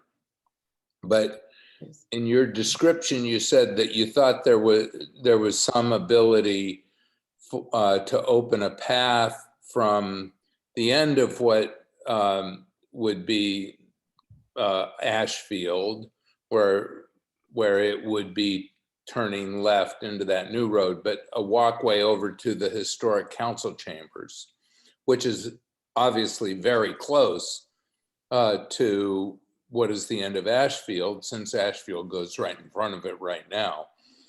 Can you just give some more color to that so we can understand that better? Sure. In the immediate coming weeks and month or so, the contractor is going to be working all along. You can see the image on the screen there. Am I sharing the right one? Yep, yeah, I can see it. Behind the historic town hall, behind the library, there's going to be a lot of work going on back here. So that's where the ped path is now, and they can't get through. The library is expected to open to the public in sometime in August. That's the expected date now. So the public access to the library would be coming off of Maple from this side over here. I'm not quite sure what the parking situation would be around here, or whether they would be bringing in patrons from this rear direction, or whether they'd be walking the patrons to this ramp coming in the front. My hope is that they'll be coming in the ramp in the front. And I say hope because if that's true, they'll also be finishing off this historic town hall sometime toward the end of August, maybe beginning of September. And if that's true, then at that point, we can probably bring people in off to the end of Ashfield, across this landscaped area, and get them to this deck. And once they're at the deck, they can get to Maple, because everything to the left of this is going to be under hard construction. Well, they'll have to climb up the steps to the deck. Will the deck have steps to climb up Yes, onto? there will be steps here to get to that deck. And if they open historic council chambers, there's going to be access there. So the hope is that we'll be able to move them across this landscaped area here to get to that point, and Okay, then move but that to Maple. like for strollers with children in it or something, you taking them up steps is a little bit No, there's got to be a ramp to get up the deck. gotta have a ramp. They'd be able to get, this is that pathway that we're talking about later on the agenda, but they'd be able to move this direction to that Oh, okay. ADA Yeah. accessible ramp. Uh-huh. So that's the hope, and that's September timeframe. Fingers crossed, and hope that everything works the way it's supposed to on the project. Right. Well, yeah, just to follow up, if the library open, and I know the library, being on the library governing board, there's been a fair amount of discussion, and the librarian plan is to open at the end, before the end of August. It's late in August. That's what we've been informed on the governing board. Right. So if the library opens, and if they're coming in from the ramp, then that looks like it definitely, to me, creates an opportunity for us to create I don't want to get into opinions, but it looks like a safer pathway than you could have along El Camino Real. For sure. Well, I just want to make a point. I'm not sure that the destination is to go into the library. The destination is to go around the library and then over to the. The point is, if the library's open, Yeah. most people are coming to the library from Maple, so it has to be opened along that pathway, along Station Lane. I would hope so. That has to be open. That would be the Library expectation. can't open. The only thing that, as you know, there are some mitigating factors, one of which was the radiated ceiling tiles and their delivery and the delay from the ports and all that sort of stuff that's causing some delay. And the library is a little bit behind. Yeah, Hall, but so. that would delay the opening of the library. But Right. if the library is opened at the end of August, which is what we've been told on the governing board, yeah, and then that looks to me like it is an opportunity. Yes, I agree. And that's what we're hoping for. Okay, thank you. Madam Mayor, Any other council member? Yes, Vice Mayor. are we in just sort of comment mode?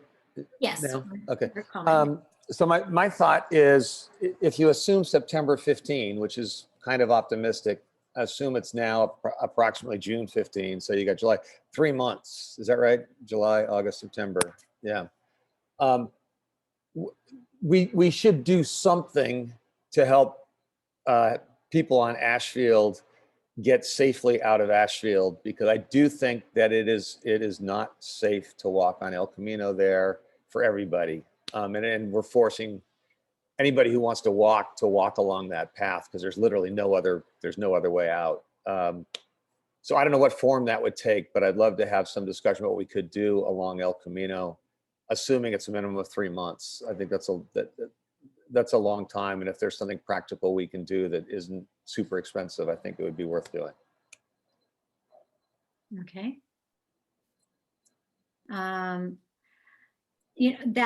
That definitely would be optimum, I think, Vice Mayor. And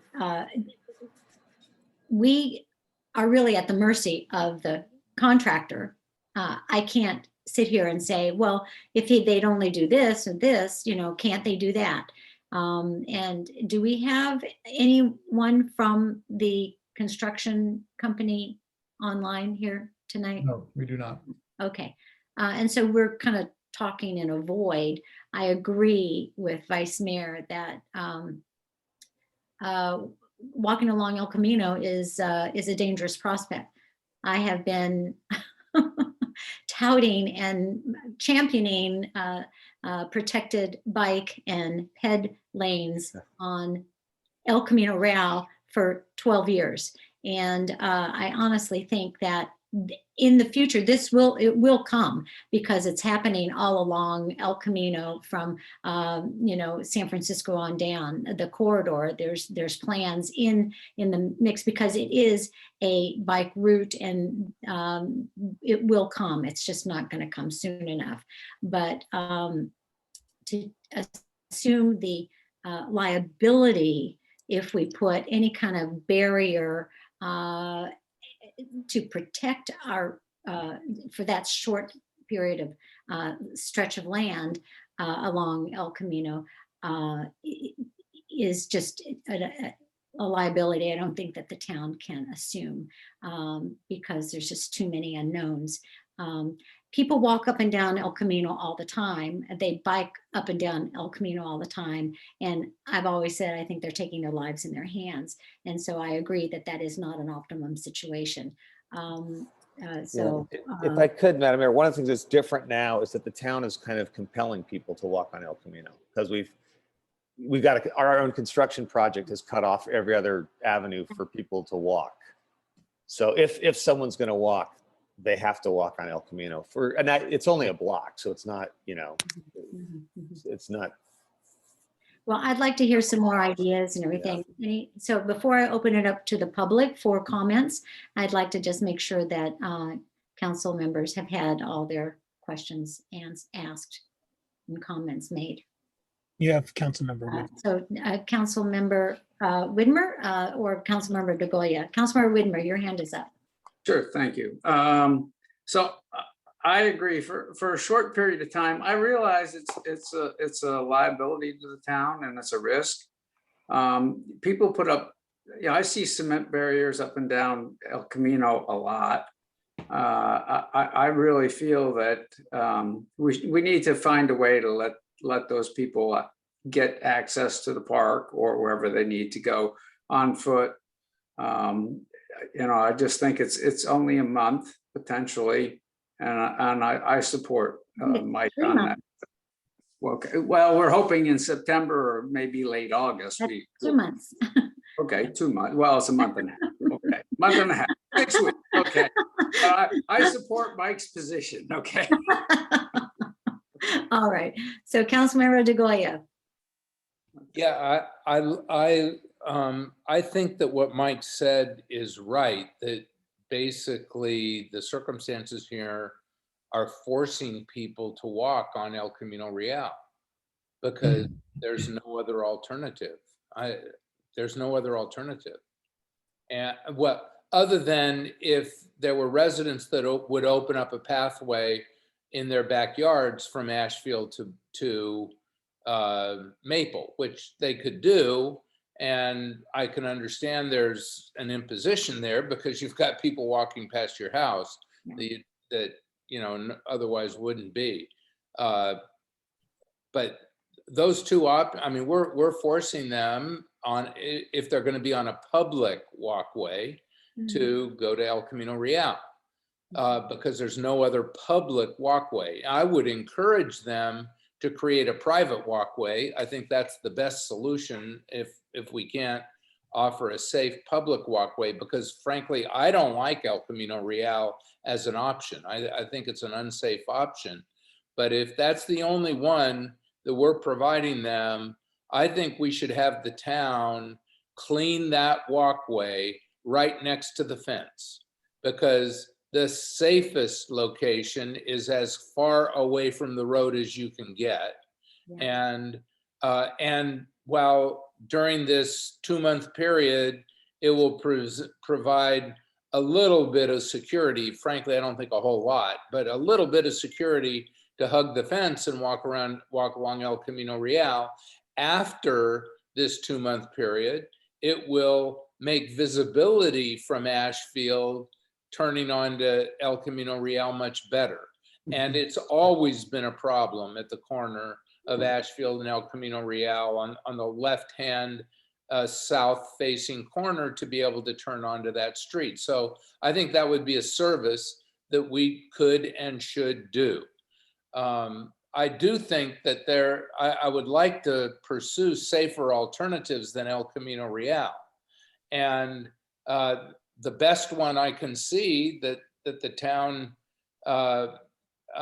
has is to open up that walkway down Ashfield to the Historic Council chambers as soon as possible. And in the meantime, the only other solution is a private solution, which I would strongly encourage the residents to try to make happen. Very good points. Thank you, Councilmember DeGoya.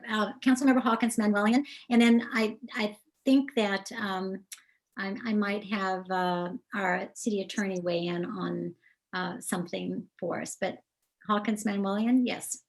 Rick touched on this already, but I want to ask more directly. Is there any possibility, George, of opening up that walkway earlier? Is there a way we could expedite the plan to open the walkway that's across the, no, he's saying no. It's not just a matter of timing. The contractor then has to assume the liability of the people walking through their construction site. And they have been absolutely adamant, until they feel it's safe, they are not going to allow it. Could we make our barriers internal? So instead of putting them along El Camino, could we put barriers along that walkway so that we they're actually digging up that walkway. They have to construct within it. Okay. Yeah, see, this is stuff that we don't really, know what the contractor can do or can't do. And so we're kind of at a loss. I personally like the idea of a private partnership between residents. And I know that like Felton Gables, they broke open their fences and came into the park, made a direct access.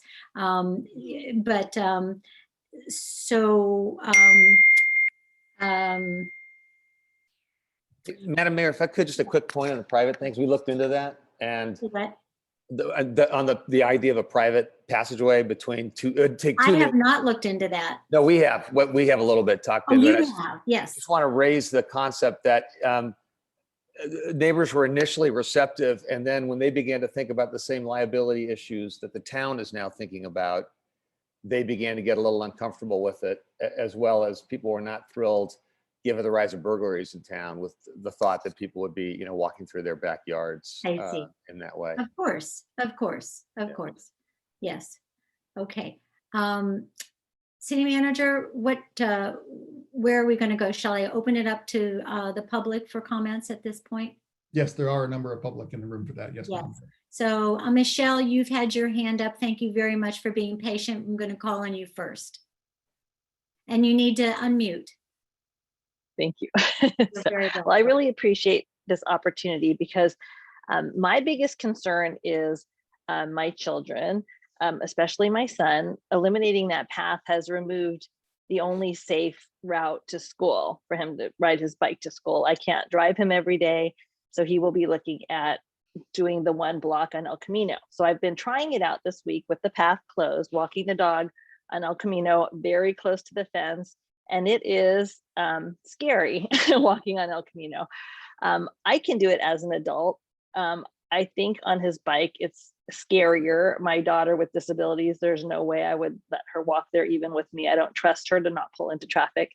And I know on our street, we have other younger kids and adults in, wheelchair and walkers and things like that. So we have a few elderly people as well, that I don't feel it's safe the way it is. If there is no other way, I think that at least having some kind of physical barrier that makes it more visible. It is a short stretch. I think the odds of someone having a car problem where they could not pull over anywhere but that one block would be less likely than someone getting either startled by a car, maybe falling over, or actually getting hit by a car, which would be catastrophic at the speeds that people are going on El Camino in this stretch, trying to make that light. I think, we want to stay safe. And like you said, for someone who doesn't drive right now, they are stuck. There's no way out but on El Camino, walking into traffic, against traffic, basically, with cars going a few feet by them at 35 to 45 miles an hour. So please help us. So thank you. I have Ann Walker has her hand up. I'll call on her next. You're muted, Ann. You're muted. You need to unmute, Ann. You're muted. Oh, there you go. Okay, I tapped the wrong one. So I'm extremely sympathetic to the observations we've heard so far, and I think I have a question and a potentially a suggestion which may or may not be implementable.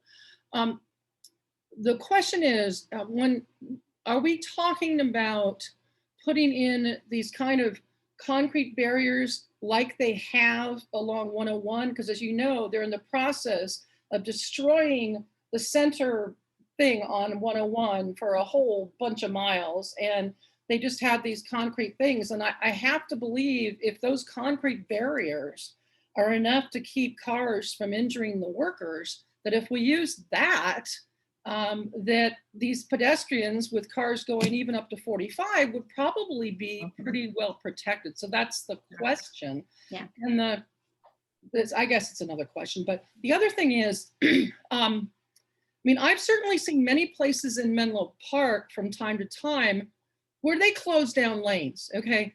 Would it be too much to have them close down the right lane? And in fact, it's actually closed down, I think, for a while before that. And then there's only, 2 or 3 blocks where the right lane is even open. Just have them keep it closed down until Ashfield.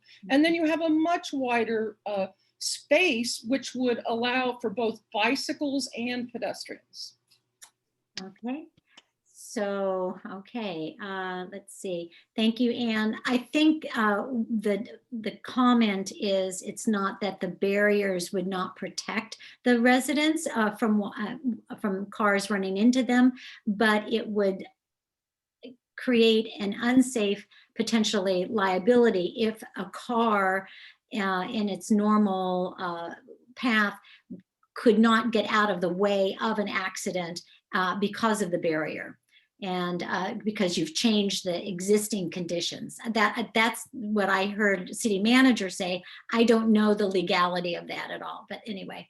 So I'm gonna continue opening. If I don't see any other hands that are raised, let me I see. believe Christine David is waving. She's waving. Is her hand raised? Yes. Oh, got it. Christine. Thank you, Madam Mayor. Sorry, I don't know how to use the little hand raising thing yet. You know, I just wanted to thank you all for being so thoughtful about the safety of our residents. And I think it's very, very wonderful of you all to really think about the residents that are on our block, because I think it's very hard to know that, you know, one block can have 18 households on it. That's not usual for our town. Our town has, you know, one house on one block, generally speaking. So we have a lot of pedestrians with the rise of COVID. Everyone got outside more, sometimes 2 times a day, sometimes 3, sometimes more, because we all need to get outside. We're working inside, we're living inside, we're walking outside to get away from it. So, and by necessity, we have walkers that are going to walk to the park. So I think it's important for the town to realize that not only will this change, but it's already changing. We already have our pathway closed. And with the 18 households with, you know, some with dogs or 2 dogs each and everything, they're already on El Camino.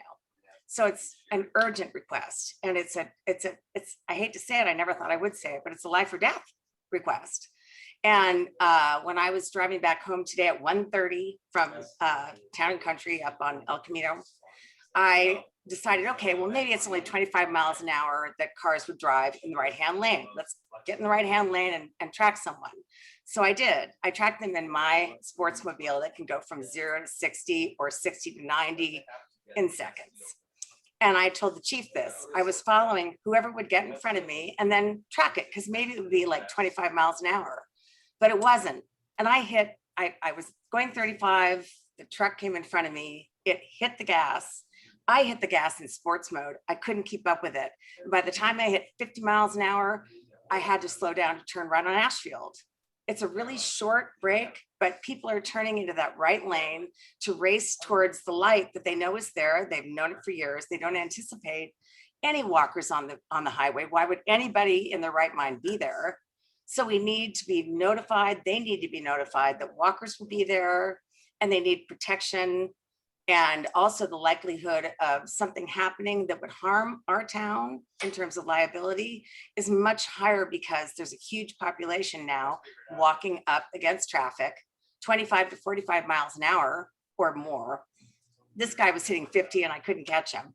It shook me up. I called the chief of police and said, I'm really shaken. All right. So you got it. Yeah, thank you. Okay. You got it. So Councilmember DeGoya, you had your hand raised, and then Councilwoman Hawkins Manwellian. Are we closing public comment, Mayor? Well, do I have to do that before I call on the council again? No, I just wanted to be clear. No, ma'am. I think let's just talk and see what our council members have to say, and then if any member of the public wants to say something after that. Mr. DeGoya. Okay, thank you. You're welcome. 2 things. In response to Ann's comment about the concrete barriers, what the mayor identified as a risk of a driver not being able to avoid an accident is a liability risk. Frankly, I think the bigger liability risk is if some less attentive driver happens to run into that barrier because it's right there in what is the side of the road rather than there being a shoulder. It presents a liability for the town, because the town, from my understanding, would then be liable for any problem that occurred, whether it's pedestrian, cyclist, or automobile, if the concrete barriers were put up at our request. So I much prefer to clean the shoulder all the way to the fence and enable people to to walk along the fence. I don't think it's particularly safe, but it's a better solution in my opinion. However, I love the idea that Ann Walker suggested about applying to Caltrans to close that lane for the 2-month period. That I would strongly support. And I think that we could make that application to Caltrans. Whether it gets approved is a different issue, but we certainly could apply for it, and I would strongly support that. Okay, thank you. We're going to have a rebuttal by City Manager Rodericks, but Not a rebuttal, a clarification. okay. Councilmember DeGolia, are you, if we apply for a permit for encroachment to close the lane, then we still get the liability. But I think you're suggesting that we pressure Caltrans for the duration of our project, what's remaining, for them to close the lane at our urging. Yes, I think that we've actually seen that right lane closed on occasion over the last many months because there's been work that's been done along that right lane, and they've closed that lane. They don't put up concrete barriers to close the lane. They just put up, you know, triangles in the lane and a sign that informs drivers that it's closed. Right, but we'll be pressuring them to do that. Yeah, and I think we should do that. I think that that's a great suggestion. That's a good idea. Diana?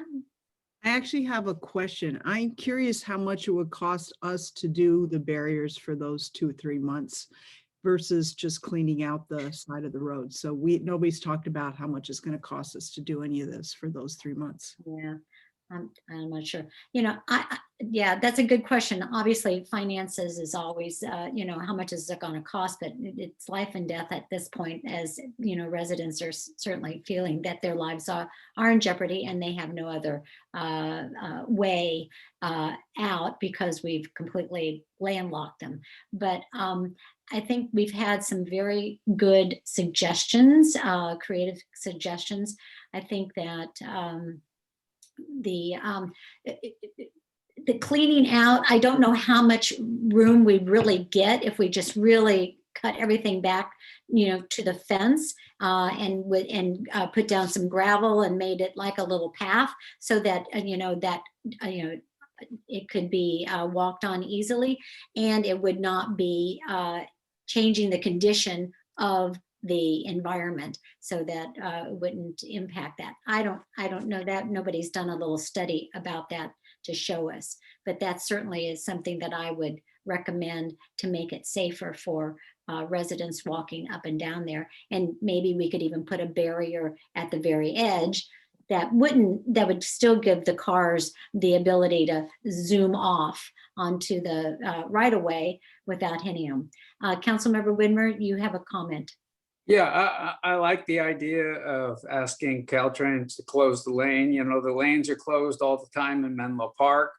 Sometimes 2 of the 3 lanes are closed for the Stanford construction or the fine arts building that they're building. I think that's a great idea. I think that also along that side, despite what we do, it should, you know, we need to put a sign up there to caution drivers, but we also need to have some notification there, and the residents need to tell their children to walk their bikes there, because, you know, riding a bike against the traffic is very dangerous, and, you know, you could get scared and move out. And so it's important that the kids walk the bike, just like we have signs up on the Felton Gables pathway. Okay. So, okay. All right. So at this point, bringing it back to council, what are we going to do? We're going to direct staff, which way we're going to direct staff to connect with Caltrans about closing the lane for a few months. City Manager, you have an idea here? Well, just for some clarity, there may be some concern with us cleaning up that area in terms of still making that a change condition, or at least exhibiting responsibility for the area. Right now, as you know, if we trim a tree on the street, we actually end up taking ownership of that tree and for everything that occurs to it because we've begun to maintain it. So we have to be careful with that. I think the city attorney may have a suggestion regarding pressuring Caltrans to both close the lane and potentially maybe clean up that section of the area at our request. And then maybe if they don't do that, that we follow up with it. Okay, So let's hear I'll from let the the city city attorney attorney. opine on that. Mona? Yes, thank you. So there is a vehicle code section. It's vehicle code section 21949. And in that statute, the legislature is declaring that it's the policy of the state that safe and convenient pedestrian access is provided. And in so doing, Caltrans is identified as one of the chief agencies that are supposed to provide this convenient and safe passage for pedestrians. So one option that we have is relying on this statute and requesting that Caltrans does provide a detour for vehicles traversing El Camino to provide a temporary walkway for those pedestrians to be able to access the road while the library, excuse me, the Civic Center and library are being worked on with SJ Amoroso. Again, as the city manager mentioned, one of my concerns is that making any kind of changes to El Camino suggests that we now have some sort of ownership or control. And therefore, we could be considered liable for injuries that would happen.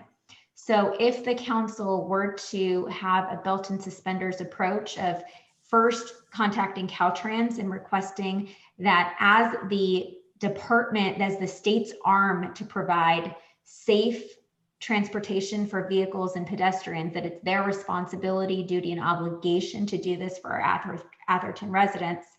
And in the meantime, while we wait for that, to make some brush clearing on El Camino, I would highly recommend that we post a lot of signage so that we are putting any pedestrians on notice of their responsibility to be extra vigilant for cars that drive by, for unattended children, for bikes using that lane. Those are not proper bike lanes that are marked. And so it's going to have to be a multi-agency response, Caltrans, the town, and individuals being vigilant until we can have the full reopening. So if I could, I have a concern, an ethical concern, if nothing else, because the town shut off all other forms of access if you're not in a car. So the town puts the residents in a position where they have to go there. And for the town now to say, we don't want the liability, in my view, it's kind of too late. We didn't plan ahead. We are requiring our residents to go on a street that we all acknowledge is unsafe. And we're sitting here worried about our liability when right now we've put our residents in a position where they are in a dangerous position. I just ethically and morally, it just doesn't feel like a responsible act. So that's my comment. Well, just to respond to that, it is not unusual or even uncommon for any kind of local agency or government agency to occasionally need to do repairs to roads or streets and create detours. So this is not a unique circumstance to Atherton. However, there are opportunities to ameliorate this safety condition. And one of those is by requesting that Caltrans contribute to the solution here. And one of those solutions is the temporary closure of a portion of El Camino, because that is one of the only other alternative access points. No, it's the only. It's the only one. That's the concern. That's I also the would say if we could pressure Caltrans, I mean, my experience is we tried to pressure them for years to get a light, and it took us, 3 years to get the light. So this thing is live now, and I don't know what we can do, but I think there is a sense of urgency, and I agree certainly with clearing the shrubs and everything else. That's a a mitigation step that's really important. I do think that raises all the same issues, by the way, of liability for the town, because my understanding is that that's actually Caltrans' property that we're clearing. And as soon as we do it, we're demonstrating some control over it. And, you know, from a town standpoint, I guess I'm at the point where the town, even if you just look at it from a pure liability standpoint, we're going to get sued if somebody gets hit by a car. I think that's just the way it is. And I think we ought to be more focused on making sure nobody gets hit by a car than by who gets sued. So Vice Mayor, I really do understand where you're coming from, and I agree with everything you say about, you know, we've kind of landlocked the residents from the ability to walk or ride their bikes anywhere else except El Camino. But it is not a forever thing. It's not that we've, you know, taken their access away completely. So they will have access at, you know, but in a relatively short period of time. I know it's not like next week, but you know, it's not like, you know, the plan is to reopen the access for them. Right. Yeah. No, okay. I agree with that. Mr. Whitmer, yeah, you have your hand. I think that the pressure here is, we're saying maybe in September, school starts middle of August. And so I think that we need to really put as much pressure on Caltrain and do whatever we think we can for these kids that are going to be going to school. Most of them are not driven. Maybe they have working parents, and the kids are old enough that they ride their bike. I think that, you know, that's one thing we should look at. I realize now we've caused, you know, the problem has been there and it's a temporary situation, but it's going to become more urgent when school starts. Okay, I just thank wanted to make sure we're aware of that. Thank you. Thank you for that perspective. The city manager has a comment. There was a suggestion that I'm getting behind the scenes, not from the council, but from the city attorney, and that the possibility of perhaps during the school hours, when school's in session, a crossing guard kind of scenario, where we employ a part-time temporary crossing guard during school hours, coming and going down that particular stretch of the roadway to assist with children moving up and down there. Adults, they're adults, but children, the crossing guard. Sure. That, you know, kind of supervision would probably help a lot. Sign, fluorescent vest, that sort of thing. Yeah. Okay, those crossing guards do put their lives in danger. I have seen it on Encinal. It's really crazy. Oh my God. Rick, you have your hand up. Well, yeah, I was going to make a motion for us to make the application to Caltrans for them to enforce the code provision that the city attorney referenced. I think they have an obligation to provide convenient and safe pedestrian access. And frankly, I think that road right now is not, and it's not safe for either pedestrians or drivers because you can't see around the corner. So I think that there should be much more serious work done to clean out the vegetation to make it safe. And that's a separate issue, frankly, from this one, although it's related, because we want to enable a safe pedestrian transit on that road. And I think that we should make that application. But the idea of a crossing guard just made me think, well, and I don't have any problem with the cost of that, but if we're going to bear the cost of a crossing guard, maybe it wouldn't be any more expensive. That I assume that crossing guard would be there during certain hours that kids would need to use the roadway, just like crossing guards are at Selby and El Camino right now to help kids cross El Camino Real at Selby to get to Selby Lane School. But given the uniqueness of this situation, maybe it wouldn't cost us anything more to hire a van to transport those kids at that time. It's not going to take them very long. It's just a couple blocks. And we could move people more safely by van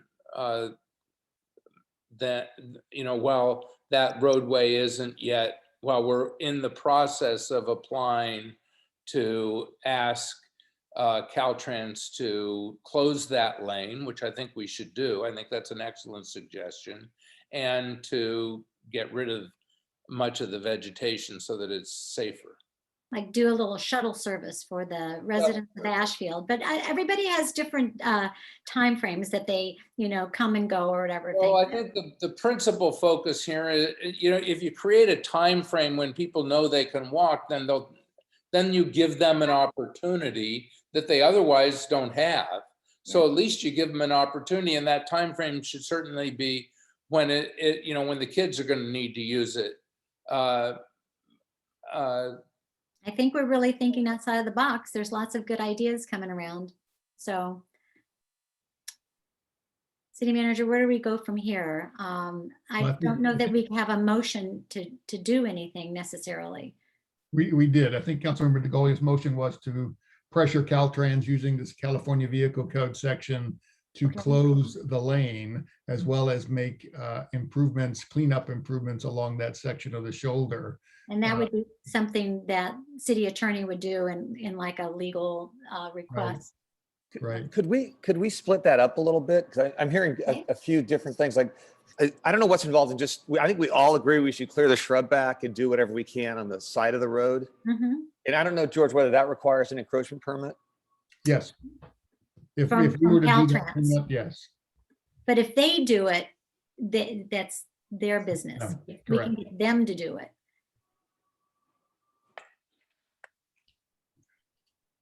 Okay. So from my standpoint, we had to focus on that.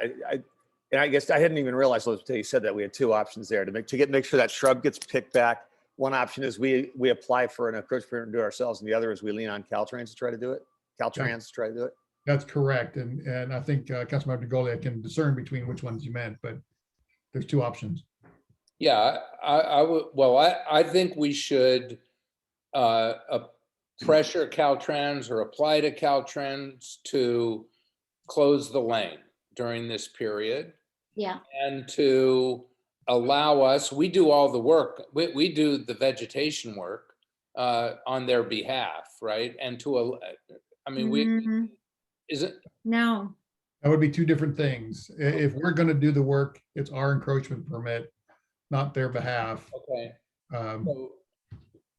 Well, I'm supportive of both pressuring them, and if we need to, we'll do the work. But don't we currently do the work on Caltrans? Don't we?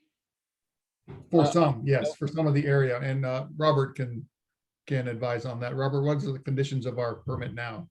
Yeah, well, we have a maintenance agreement for El Camino, and that's where we do the trash pickup. We do the median weed abatement, and we do some of the weed abatement along El Camino. Per our ordinance, we work with our residents to maintain their frontages as appropriate and maintain their trees, etc. We do some tree trimming like we do in other spots to clear signage and other items.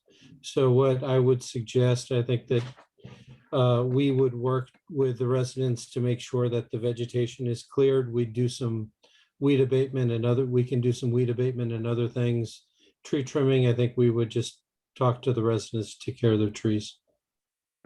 Can we do anything to help the footing there to make sure it's an easier walk? Because it's an erratic place to walk. Any physical construction work, we would have to get a permit from Caltrans to do. Caltrans. Yeah. Yeah. So it's I'd like to second George's or Rick's suggestion. Yeah. Why don't we start with that? And we've got a motion and a second to ping Caltrans to close the lane and to create a walkway for us, right? Can I propose an amendment to that so that I don't have to vote against it? Okay. Which would be, I don't believe that's going to be successful in the short term. So I'd like to get a report back very quickly if we're not going to get activity. Okay. So that we can, as a council, decide on another option. Okay. No problem. Okay, I agree with that too. Absolutely. Okay. So motion and second with the amendment. Can I have a roll call, please? Councilmember Hawkins, Yes. DeGolia, Yes. Widmer, Yep. Vice Mayor Lemprus, Aye. and Mayor Lewis. Yes. Okay. So I think we made some sausage here, but I think, you know, we really need to, you know, it's like an octopus, you know, it's like a four-pronged approach almost, but we've got to take some action here. Okay. Thank you all. So the next section of this agenda item is the feedback and direction on the donor brick pathway. Madam Mayor and members of the council, you have the presentation under attachment 1 in the staff report. It is resultant from the council's meeting and the donor and the subcommittee's meeting to talk about the brick pathway, and then the architect's work and design on it based on that council feedback, using the McNear brick paver with the Whitehall split brick and engravements on it. One of the issues that came up during some of the Q&A in advance was the narrowness of the brick pavers as they move around the planter bed that's in the center there between the town hall and council chambers. And the question was asked, could that be made wider? And it certainly could. The only caveat to that would be that the maintenance department would need to pay close attention to that connection between the brick pathway and the DG pathway, because now it's an actual connector between the two. Let me put a visual up on the screen so it's easier to see what I'm talking about. So this particular section, as it winds around, isn't all that wide. It's only 2 or 3 bricks wide. And the suggestion was to make it wider so that it's an actual connection path between the two. And the only caveat that I'm bringing up from a maintenance perspective is we need to be aware that from this planter bed to that seat wall, that's all DG path in here. So what we're doing then is extending out the brick pathway into the existing DG path. So the connection between those two, if it's not maintained properly, can become a tripping hazard that we're going to have to carefully maintain over the years. So just to be aware of that, but that can certainly be done in terms of direction back to the architect. The other direction back to the architect could also be to make the pavers bigger. They're currently the 3 7/8 by 8 1/8 inch pavers. And the suggestion was perhaps they could be made into bigger pavers instead. And we could give that direction back as well as we continue to move forward. And that's the report on this particular section. Okay, any council member have a question for clarification or comment on this? Rick? Well, I have a comment. I don't have a question. Well, if we don't have any questions, let's go to comments. So I think that this pathway should be wider. I think if it's 1 or 2 bricks wide, it kind of is, you know, going to be weird, and you're not going to know. I mean, little kids are going to try to walk on it. Otherwise, it's just going to be odd. So I think it should be 3 feet wide. And I don't know how many bricks that is, but it ought to be some minimal width. And 3 feet seems okay to me. I understand George's point about needing to deal with the interface. We're going to need to deal with the interface, whether it's 2 or 3 bricks wide or whether it's 3 feet wide, because in any case, that interface is just something we're going to have to pay attention to from a maintenance perspective, so it doesn't become a tripping hazard. With respect to the size of the bricks, I kind of feel open to a larger brick than I think this paver size is the size of a normal brick. Mm-hmm, mm-hmm. Yeah. Mm-hmm. I mean, you know, we don't have, we're going to have a lot of bricks down there, and there aren't that many donors. So there's going to be a lot of bricks that don't have any names on them. Seems to me we could go with some size that's, maybe twice as big as a normal brick. So if you can see the screen, the donor brick paving zone, Yeah. there's like 130 dark color bricks, 139. Oh, there it is. I counted them. I didn't read. And I don't believe that at all. you should. Oh my gosh. But we only right now have, I think, 50, right? I don't know. It's Bill, do you know how many we have? I thought it was 120 something. Yeah, And I think it's yeah, about, that's the total, but and then there's the limitation. So I forget how many were. It's probably closer to 100 Okay. that were within the limits that we set. which is why the proposal in the site plan image that is attached to the staff report shows the donor brick paving zone as a small portion of the whole pathway. Yeah. And I'm okay to go with that, with this size brick, if everybody else feels. I don't feel strongly about this. I do feel strongly about making the pathway around the planter slightly wider. So I'm going to just chime in. I agree with you. I think that if it's going to be a pathway, you're walking down, you're walking around. You walk around it. It's going to be a pathway, and you want it on to be a brick pathway and integrate the two, connect the two buildings. I'd like to have any other comments from any other council member about this. I'm in favor of Rick's suggestion. I'm open to having bigger bricks, but I think that the pathway should be a little bit wider because I agree with him. People are going to stay on the brick pathway. Right, exactly. Okay. So George, is that enough direction? That is enough direction. Is everybody comfortable with the bigger brick if we push that back to the architect? Yeah, I like the smaller brick myself. I think it's, I don't think that, my suggestion wasn't to go to the bigger brick. I just said I was open to it. So if others feel comfortable with the small size brick, given that the named pavers are going to be in this paving zone, I think that works. I think so. I think the regular size brick is what we should do. Councilmember Hawkins, Manuelian had a comment, I believe. Okay. I have a question, actually. The brick pathway that you showed is using straight horizontal, but the sample of the bricks was more of a herringbone. Is it going to be the straight one that we drew or the herringbone? The straight one. Okay. Because if you switch to the bigger things, you wouldn't be able to do that herringbone. Right. Was the observation I was going to make. But if it's the straight bricks, we could.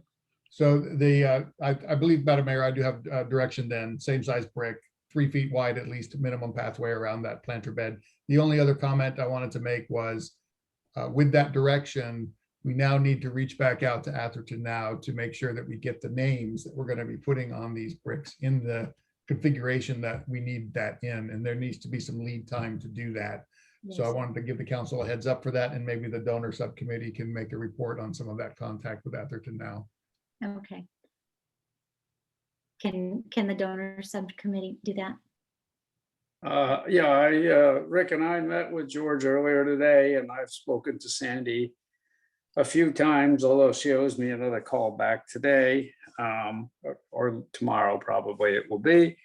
But they're open to giving us or talking to us about the names so that we can solicit people. And they understand the timeline, both for the donor wall as well as for the bricks, because it's going to take time to get those bricks made, and they understand that there's a time issue. So Sandy said she did understand that, and that they would start working on that. So I got to get back with her today, tomorrow, on a secondary issue. But I think that they're going to work with us on our timeline, because we just need to tell them the drop dead date. But I told her it was just about now. Okay, good. And we did talk to them about also a methodology for reaching out to other people, as we've discussed in this meeting several times. People may want to buy up to a different level, or if they were below 1,000, maybe they want to get up to 1,000 for the brick. And so that's where I'm going to get back to Sandy with that tomorrow on, deciding and finalizing the methodology for that. Thank you. We'll have to come up with all the words that we want on there and perhaps some pictures so that people can see that. And then the city would have to make sure all the levels, the spellings and everything like that are all right. Okay. All right.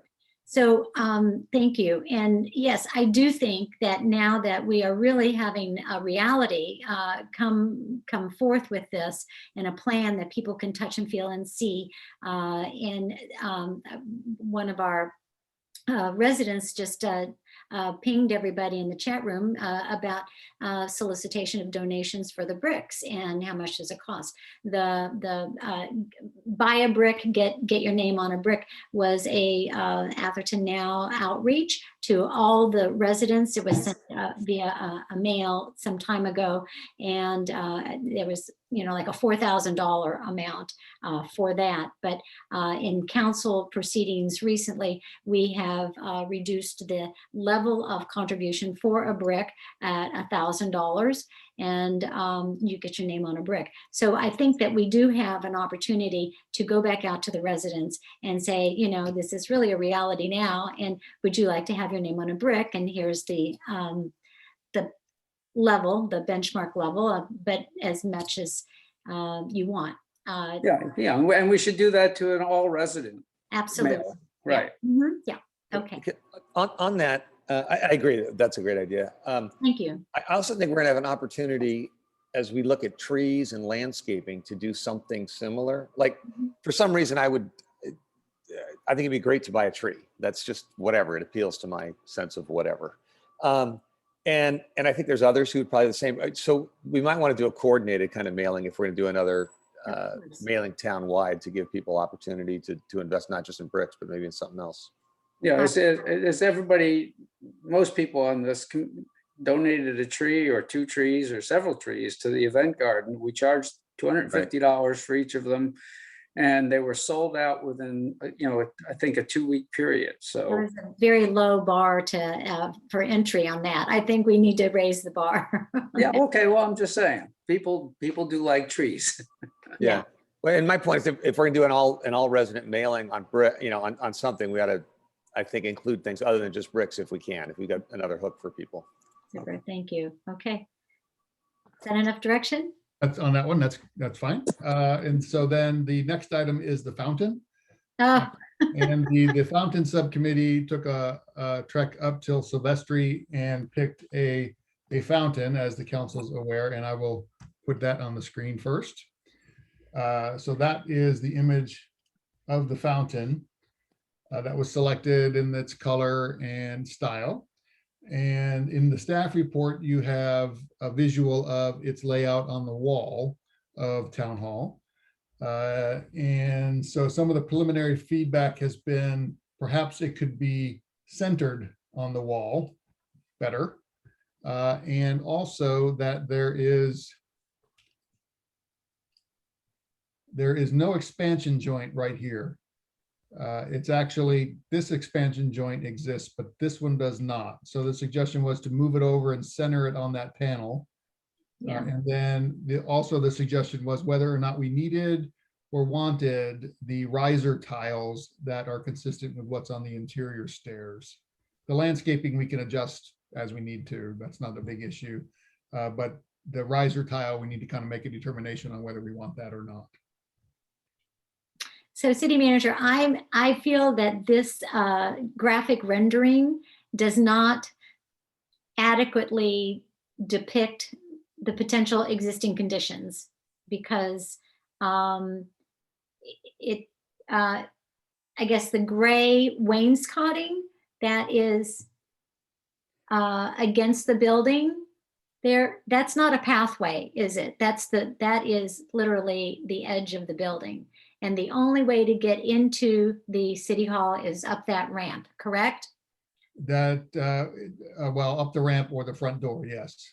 Yeah, up the ramp or the front door. But just visually, if everybody can, go with me here, that gray section at the bottom of the white is not a pathway. No, It is that's the wall of the building. the wall of the building. Yes. Okay. I see. And Do you you're- understand what I'm saying? The graphic is not a good representation of what it is. And so, and then this bollard thing here, that's a parking bollard, and it's not going to be right there in the middle of the walkway like that. Well, frankly, now that you point that out, Yeah. which I think it's a really good observation, it points out to me that I believe in your report, George, you said that the plan was for the planning material in front of the planner to be a low manzanita. Yeah. Correct. Yeah. And this looks like grass. So just to be clear, we could spend hundreds and hundreds and hundreds of dollars to have the architect do an actual physical representation of what's going to be out there exactly. We chose not to do that in order to keep the cost down. So there's a lot of layers on this drawing that aren't active and aren't exactly correct. All they were trying to do was show the fountain on the wall with the other stuff. Yeah. Make it clear though. Okay. Okay. I think we should let the fountain subcommittee make the decision on this. Yeah. And come back with their recommendation to the city manager, and the city manager implement it without spending any more money with WRNS. Absolutely. This is something that, you know, when you get on the field, you know, and kind of figure it out, but centering it from that expansion joint over to the edge, you got to remember that from the edge of that building, that corner, there is that gate, the security gate that goes back into the police yard there. And the color of the wood, which is depicted in that other one, is the color of those corbels there. So it's going to be that, you know, kind of redwood looking color. So this picture was taken just a couple of days ago, so you can see the gray part. I'm not colorblind here, so I think it's gray right now. Of the under part of the building, there's only one expansion joint. Here's where the water connection stub out is. They still need to add an electrical stub out behind the fountain. And this is the raised area of the planter bed. In this area, which still needs, you know, finished grade, finished rock. So it'll be layered up a little bit as it moves along here to the pedestrian ramp, which is over here. I would like to second Councilmember Widmer's motion. all right. Motion moved and seconded, and I think we've got some direction. What was the motion?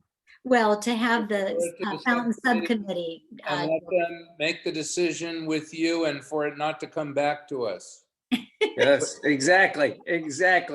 Can I ask, when is this supposed to be up? When is this fountain supposed to be installed? The fountain is a off-the-shelf kind of purchase. All we need to make sure we have is the water and the electrical. So given that, it could probably be installed by the time we open in September, October. Oh, September, October. Okay. Yeah. I just want to make sure we don't delay it. Grand opening. It's part of the landscaping. Yeah. It's kind of, it's not a field, it's not an immediate need. So Diana, you okay with that? Absolutely.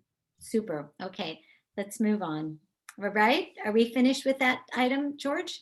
Yep, subcommittee makes a final decision, does not return to the city council. All right, okey doke. It doesn't spend any money either. And don't spend any money. I think that was part of it. I thought we had an unlimited budget, you know, for the fountain. You have an unlimited budget of George's patience. That's it. Which we will use up, I'm sure. Exhaustively. Your next item is the I'm dying here. item number 18, feedback and direction regarding the proposal of a community garden in Hobart Palmer Park. And I believe Alex Kay and Christine David have been waiting patiently for this item as well. At the April 7th Park and Rec meeting, Atherton resident Christine David, who's on the Zoom meeting here, presented a proposal for a new community garden in Hobart Palmer Park. There was public comment. That report is attached to the staff report. At the May 5th meeting, the Park and Rec Committee actually reviewed and discussed the proposal as an agendized item. They raised several areas of concern. Those are listed within the staff report as well. The park master plan, which was approved in May 2015 and revised in 2019, outlines the vision for the park, and it does not presently include a community garden. So before Park and Rec Committee moved forward with studying or considering the proposal, they're suggesting an outreach effort to residents to determine if there's an interest or a need in the community for it. They discussed several methods to do that, but those would also cost staff time and resources. So that's why it's before the council this evening to provide feedback and direction to the Park and Rec Committee regarding the community garden proposal. That concludes staff report. Okay. Any questions from council about this item? Clarification, questions? Okay. Diana. Yeah, I'm curious, are there people who are actual gardeners who are interested in doing this? Where is this proposal coming from? And is it further defined in your proposal to be a victory garden so that you donate the food to charity? Or is it envisioned as being a master gardener site? And do we have organizations? So I'm trying to understand where the interest is coming from. Is there a citizen group who's interested in doing this? Okay, so we'll open it up for a Q&A to the presenter. Is that okay if we do that? So if Alex or Christine would like to respond to Councilmember Hawkins Mamoulian. I guess I could. So I'll just give the perspective of the committee, which is we were also wondering how much interest there is in the community.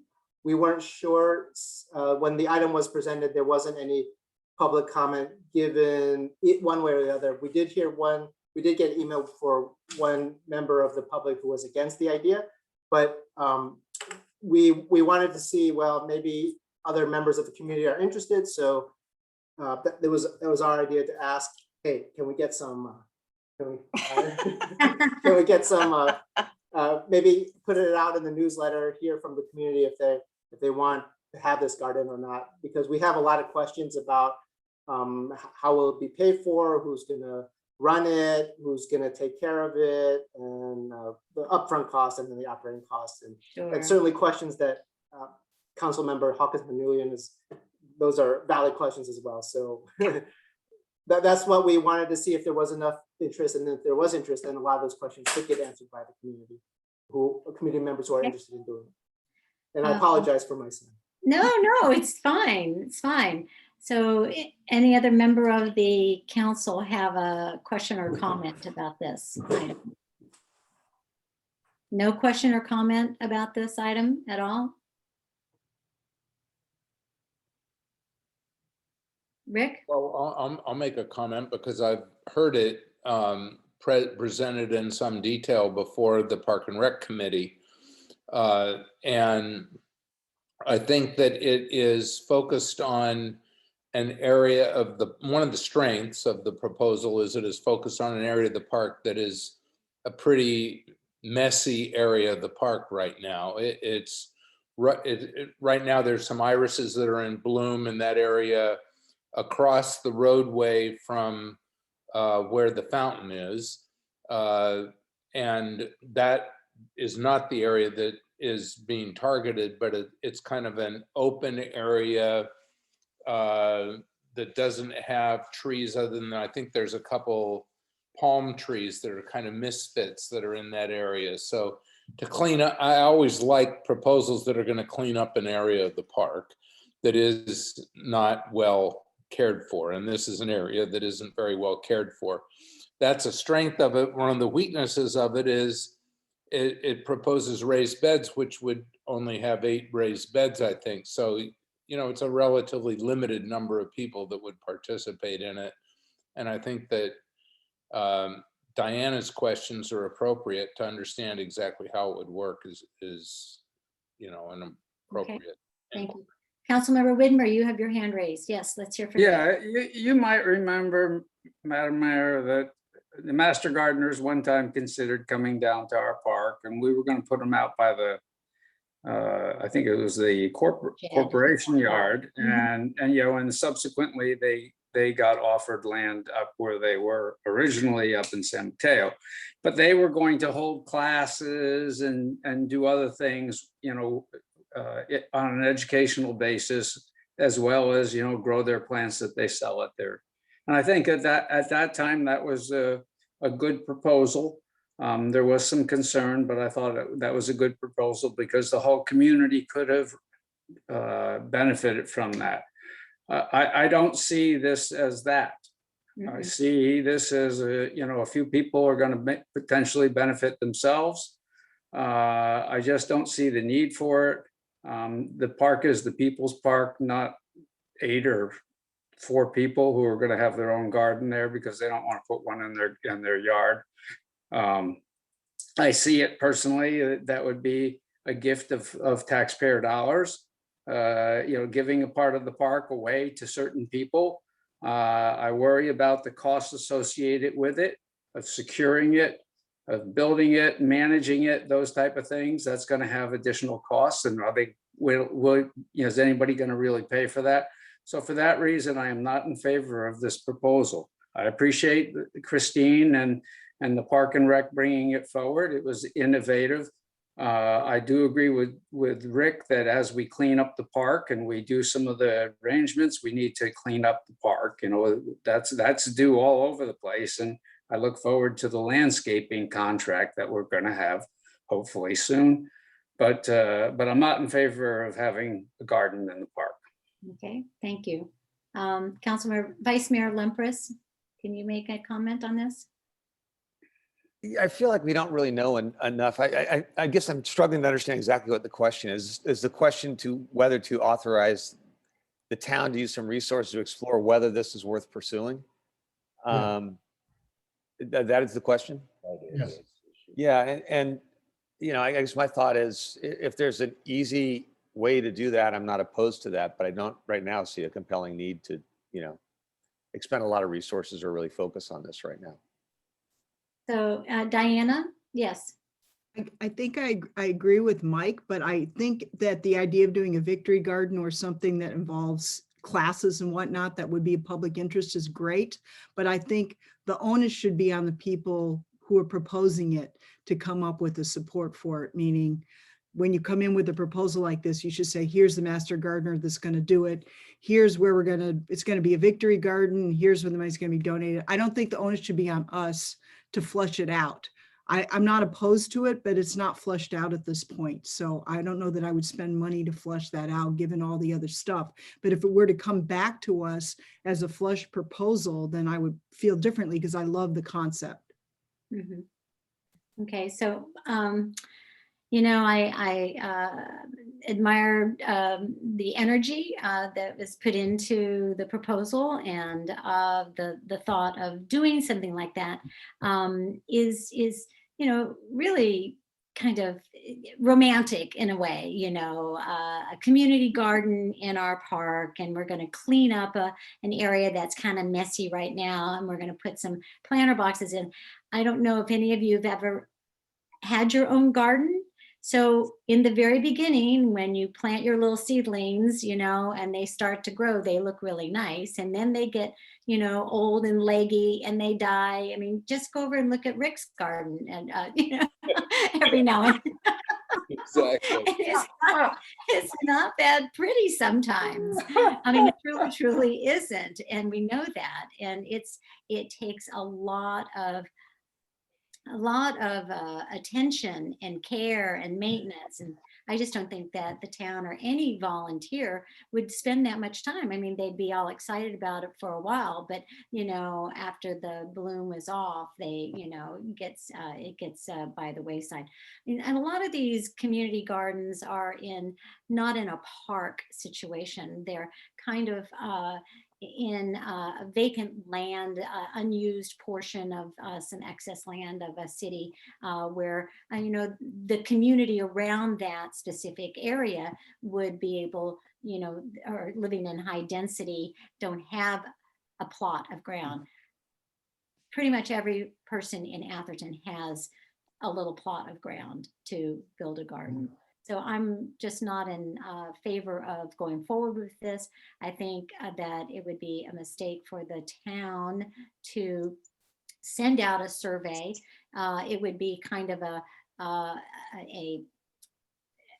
sense that we approve it, that we want this, and we're, so I think that that's not something that I'm ready to do at this point at all. So I appreciate your efforts, but I'm just not in favor of it.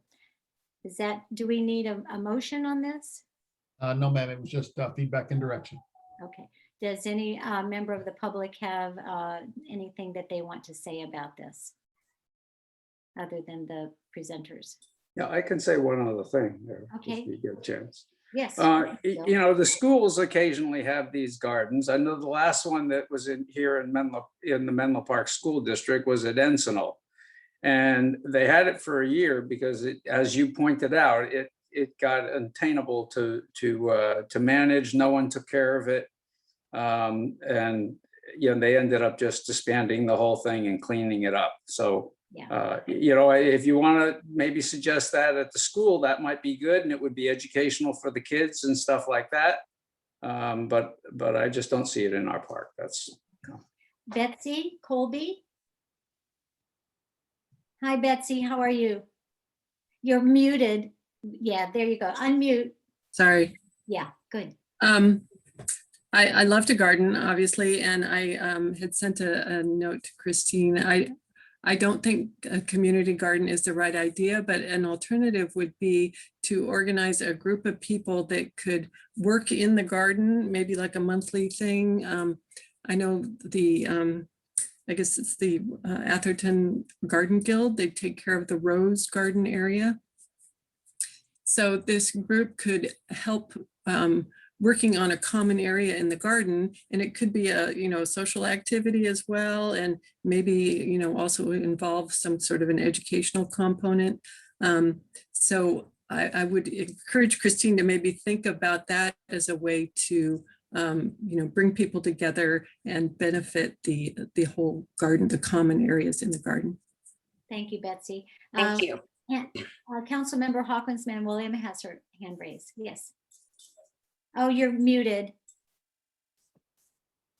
Okay. I just wanted to say one more thing. Last year during COVID, there were 300 people lined up in cars at the Selby Lane School to get food. There was an incredible shortage of food in our area, even though we're an amazing, wealthy city, there was a real shortage of food. And the food banks were not taking food because that was packaged. So we went, and there were a bunch of our neighbors collected our excess crops in laundry baskets and brought it directly to the homeless shelter. And they took those fresh produce and we're very grateful.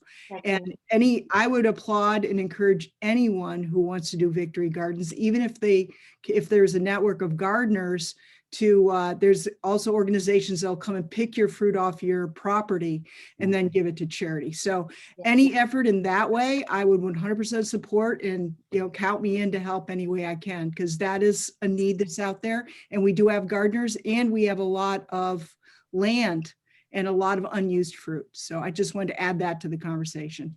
Thanks, Diana. Rick, you have your hand raised. Yeah, I just wanted to say that I agree with what Betsy said. I think, I'm always trying to improve areas of the park, and to have a group that would go in and focus on an area, something might emerge from that. So I think that's a really good idea. As vegetables get old, just to counter what the mayor said, everyone's welcome to come over to my garden. I have my own, thank you. The old stuff doesn't stay in the garden. You got to have a compost pile. Yeah. And it's got to go into the compost pile. Do you turn it yourself with your pitchfork or what? I turn it with my pitchfork. You're right. You do. Yeah, I do mine. Not with a pitchfork though, with just a shovel. Okay, all right. Okay, so thank you all for that. And I think that the direction is pretty clear. We don't need a motion on this item. Okay, So we'll move on to item number 19, the award of contract for event management services at Holbrook Palmer Park.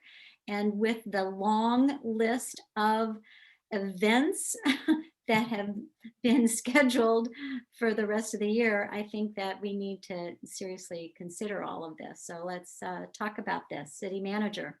Thank you, Madam Mayor, members of the council. At your February meeting, you authorized the release of an RFP for event management services at the park. Also concurrent with that, the cafe one, but that's a different item. We're not on that one this evening. We'll talk about that at a future meeting. Following that, staff published the RFP on the website, sent notifications to local chambers of commerce, professional event management organizations, and did some personal reach out. One company attended the non-mandatory pre-bid site tour, and at the end of it, we actually just received one bid from Catered To. That proposal is attached to the staff report with all of its details. They've been in business since 1992. I believe some of them are on the phone this evening or on the Zoom call this evening. Catered To's proposal includes all of the key elements requested in the RFP, but it's a different financial approach than the town's been used to in the past. Catered To's proposal is for exclusive catering for all events in the park with limited exceptions. Those limited exceptions are events 50 or less and town events and events for which they don't provide the necessary expertise in terms of the food delivery. And so their proposals attached. Staff attempted to negotiate some alternatives to that, such as a fee if you don't want to use them. That was not acceptable to them. They would essentially have full control and responsibility for the event's execution, just like we did with Catering by Dana, but they would be the exclusive catering service for all events. The initial contract term is outlined in the RFP is provided at 3 years. It could be less, it could be, and it does have a termination clause in there as well.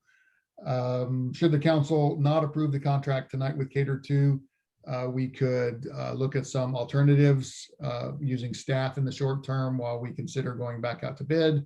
You could award it to Catered To.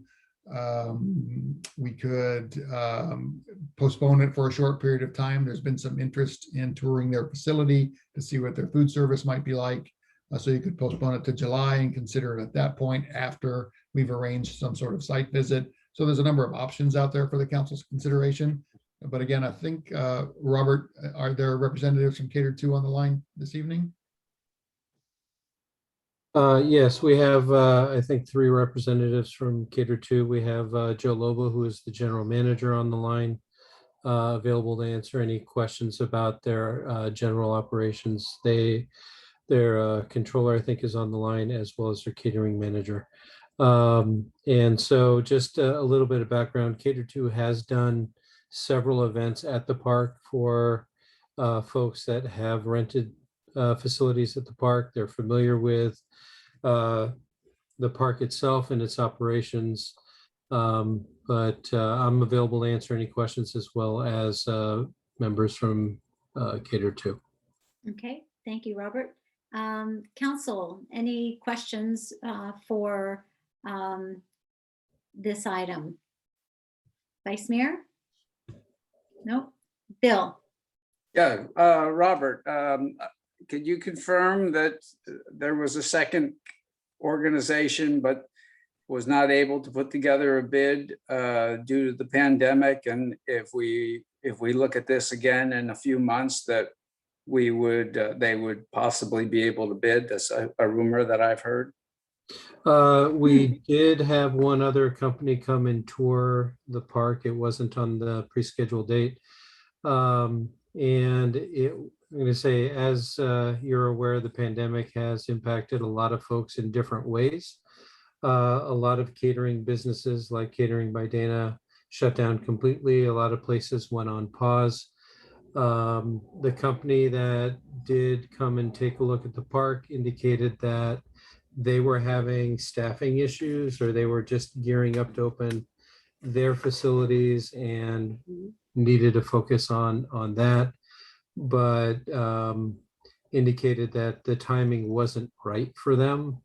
But I think, as people are seeing now with businesses restarting, hiring the right people and having the right people available is a consideration for a lot of folks. Okay. Thank you. Any other council member have a question at this point? Rick? I don't really have a question. I have a comment.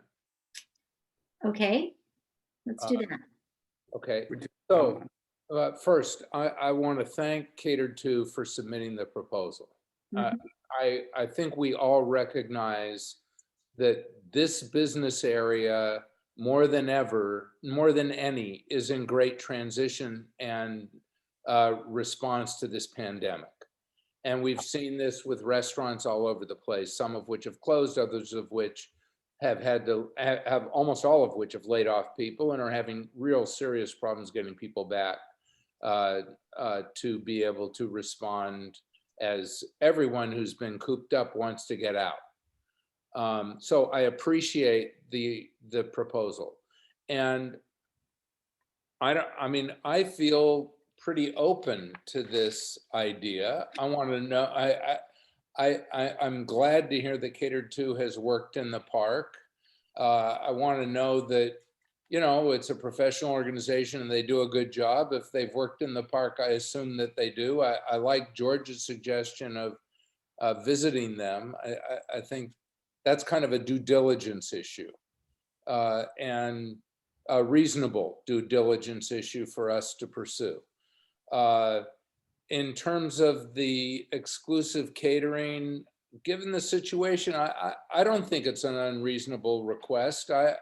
I would be willing to go with it. I don't want to do it for 3 years. I'd want to do it for 1 year and then reevaluate it so that we can see what it's like.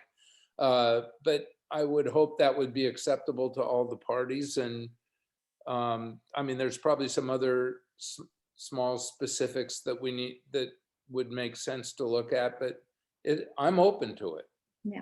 Okay. Thank you. Has any other council member want to make a comment? And then I would like to make a Vice Mayor. Yes. Yeah, I just have a question based on Rick's, I think, really interesting thought about doing it for 1 year. Do we have the ability, once you issue an RFP, to tweak it like that, George? I'll ask Mona to maybe opine on that. We can't make, I'm sorry, you can't hear me? We can. Yeah, we can now. Yeah. Okay. So we can't make changes to the RFP that would change the substantive nature. However, we can, after a request for professional services or a consultant agreement, negotiate with the successful consultant to make small modifications. It would be kind of like part of the negotiating the contract, right? We're not tied to that. Correct. So if we've chosen, yeah. So, That's you know, So yeah. wait, the thing is, Mona, is it your interpretation that negotiating the time period from 3 years to 2 years or 1 year would be within that range of what we can do?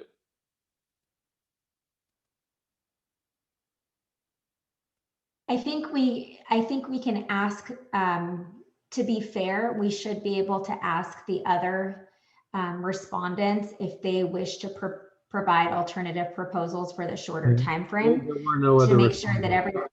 There's no other response. Well, to send, well, I want to make sure that had there been someone who would have responded if it was a shorter term, that they had that opportunity. So we could publish notice and see if anyone wishes to provide a proposal for a shorter period of time. And if not, just successfully negotiate this contract with Catered To. Okay, city manager has his hand up. He has something. Just one note, I believe, Robert and Mona, that there is a provision proposed that says after the first year of the contract, there is a termination provision of 90 days. Is that correct? That was proposed by the vendor, yes. So after the first year of the contract concludes, and if we're not happy with the service or it's just not working out, there is a 90-day termination provision for any reason. I see. So we wouldn't have to just negotiate a 1 year term. Correct. maybe 1 year, 3 months at the most. Well, my comment is, if they've really been in business for 30 years, well, 29 years, I think that's pretty darn good. And I would really love to taste their food and take a tour of their facilities. I thought the proposal looked good. Like Councilmember DeGolia, I don't have a problem with them being, the vendor, the caterer for the park, because that's what they'd be doing. And but it's all about the quality of the food, and the variety that you can do. And so I think that that's something that I would like to experience. And we've got Councilmember Widmer and then Councilmember Hawkins Van William. Yeah, so I don't have an issue with if we check out the food, that the food is there. I have some concerns in the proposal that their objective is to double the number of events in the park. Now, look, if I were them, I'd be wanting to do that too, because that's how they're making their money. But I'd like to remind everybody here that park is for our residents. And, we're having, and they've prided themselves in their proposal about a lot of corporate events that they do and they manage. And those corporate events, you may remember, do take up, and in some cases, take up the whole park and exclude people from coming in and using the parking lot and things like that. So, I'm concerned about that. It's a 100% improvement in 2022, and it probably would continue on from there. And so I have a concern about that. And, I think that I would prefer to have had two people to consider that. I would not be opposed to the town hiring a part-time coordinator for another 6 months and going back out for bid and then picking whoever we get. But I'm not in favor of making a decision now, and I'm not in favor of having our park just become a corporate rental. It's not about the money. Okay. Diana? I was just going to say that, well, I am fine with hiring them. I, of course, would love to try the food as you would if you were going to hire anyone. But the point I was going to make is if we offer them an exclusive, I would like to propose that we have some sort of wording within the contract that they stay competitive, because if you have exclusive and you're setting your own prices, they could price the use of our park right out, which is, I guess, what Bill wouldn't mind. But yeah, it's opposite from what Councilmember Widmer. Yeah, I'm just saying. Yeah, so I'm just saying that we should have some sort of wording that they are, if they're going to set their prices with an exclusive, that we have some wording to make sure it's competitive with what the normal prices would be. Okay. All right. Can I open it up for the applicant to make any comments at this time? Sure, I'd like to very much. Thank you. Thanks. First off, thank you for Adam Mayer for allowing us the opportunity to present our proposal. I'm also joined, by the way, with a couple of colleagues, Karen Walters, who is the production manager for the facility, and Shelley Demko, who is the controller for Cater 2. Part of the reasoning for us doing the exclusivity is also to stay competitive, right? Because that allows us to actually better manage our cost of goods and labor and whatnot. It's a little harder to do that when it's, hit and miss in terms of the events that are going on in that particular, in any particular situation. So we can actually go back to our vendors and say, look, we're projecting this much revenue. And so therefore give us a better deal on the products that we're purchasing from you, which then it turns out, that we can stay competitive that way. So that's our purpose behind that, is actually to make the customer happy, and not to be, the purpose wasn't to, to try to gouge anybody in that situation, right? We're trying to systematically look at this in the long term as a relationship, and to try to minimize costs for us, and also minimize the and stay competitive in terms of the pricing for our vendors, for our customers. We absolutely want to invite you to come over here and take a look at our facility. We're very proud of our facility. We're very proud of the food that we produce. If I don't want to go into the accolades that we've received over the years, We've certainly been very competitive in the market, and the fact that we actually survived, COVID is actually a testament to our tenacity, I would say. So we build long-term relationships. We've never spent a single dollar in advertising, and everything we've done and we've grown has been through relationships. So I'm trying to speak on behalf of what our moral values probably are, and I'm probably not doing a very good job of that, but I certainly want to project the idea that, we want to partner with you guys. We don't want to be above or below anything that minimizes the what would be I'm looking for lack of a better word, the projection of us, going in there trying to dominate the market, right? So we're open to a lot of conversations going forward, and we hope that we make a good impression with you folks. Okay, thank you. Any other member of the public like to make a comment at this point? Matt Baker has his hand up. Matt, I think you have to unmute yourself. There you go. Hello there. My name is Matt Baker. I am the co-chair of the Parks and Rec Committee, but I am speaking on behalf of a resident of Atherton. I love Holbrook Palmer, and I want to have events there in the future, but it sounds like if I have anything under 50 people, I would be required to use this catering company. Is that correct? No. Over 50. Over 50. Over 50. Okay, so anything over 50, so any weddings or big events. I'm not quite aware why we need to have an exclusive contract with any one vendor and why we can't just use an approved vendors list. I think that's if you were going to have food or beverages or something like that at this point. Yeah. You can have an event and not have it catered. At all. That would be the option, is either cater it, have them cater it, or no, nothing at all. But Matt, it's not just for them to cater. They manage the entire process of signing people up and managing the events in the park.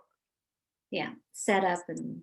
Otherwise, we don't have a manager. They're the only respondent to the RFP. Yeah, if you were having a wedding, they'd have a wedding coordinator that would help you with the planning and the staging of musicians and stuff like that.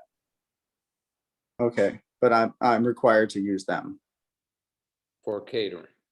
Yeah. For catering, for any food on the park. Okay. Yeah, and in return for that, they give the town all the money from the event, whereas right now we were splitting it, which was an innovative suggestion. Mm-hmm. That was an interesting financial. Sure. I understand. I just wanted to verify that. Okay. Thank Good. you. Thank you, Matt. Anyone else? Okay, I'm going to bring it back to council for some direction at this point. I, for one, am interested. I'm not ready to award the contract tonight. I would love to have a tour of your facility and have a, sample of, whatever you're cooking up that day, I guess. It doesn't have to be a full meal, and I don't eat a whole lot. But. Fair enough. Fair enough. So, anybody else? I think that's a good idea, Madam Mayor. Okay. I think we should have a site visit just to be comfortable. Yeah. Okay. I can help coordinate that with Cater 2. I think that for quorum purposes, we'd have to do it in groups. Yes. Of two and one, two and two, and then maybe one. We'll let Bill go by himself. If we have all 5 interested, it'll be 2, 2, and 1. If it's 4, it'll be 2 and 2, and we'll work it from there. Yeah. So if you want to The one will go with you, Robert. How about that? I was going to suggest that I go with the other one for the free. Oh, okay. All right, Anthony, you're on the list. Oh boy. So I get a lot. Yeah, you do. You can either let me know directly or through the city manager, and we'll make the arrangements. All right. If I may say, we'd love to have all of you all at once. It's what we do. So we're not, we don't limit ourselves to 2 people. Understand. There's this whole thing about the Brown Act. We can't travel in a group. It'd have to be a public Very meeting. dangerous. Every member of the public would be invited to come. You know, there's this whole Bible thing where 2 or more are gathered together. Well, 3 or more, it's not a good thing. All right. Is that? Can I just add, I would like us to move this forward and not have it linger. Things are opening up here, and to have a park manager rather than put the burden on our current staff would be a really valuable thing. So I hope we can get these dates done. Maybe we can look at this at the study session, if not the next meeting, but we definitely shouldn't go past the next meeting. We really need to move this along. I think there's a burden on staff, and as more people want to use the park, that burden's going to increase. Absolutely. I agree with that, Councilor DeGolia. All right. Okay, we'll try and expedite it and bring it back potentially at the study session. Okay. We'll Thank send you. a letter out about the dinner. Yeah. Thank you. Just a note, the study session does presently have items on it, one of which is the park circulation element. So that could be a pretty lengthy meeting. So long as this award is relatively quick, it Yeah. won't be a big deal. Okay. All right, okay. Thank you, Mr. Lobo, for coming, and Karen and Shelley. Thank you all for coming and spending a night with us. It's been a very long meeting, but that's how it goes sometimes. Yeah. Thank you. All right. So we're going to move on to item number 20. And so this is a request from the Atherton Tree Committee to use tree committee funds for a new tree walk brochure, signage, and community event.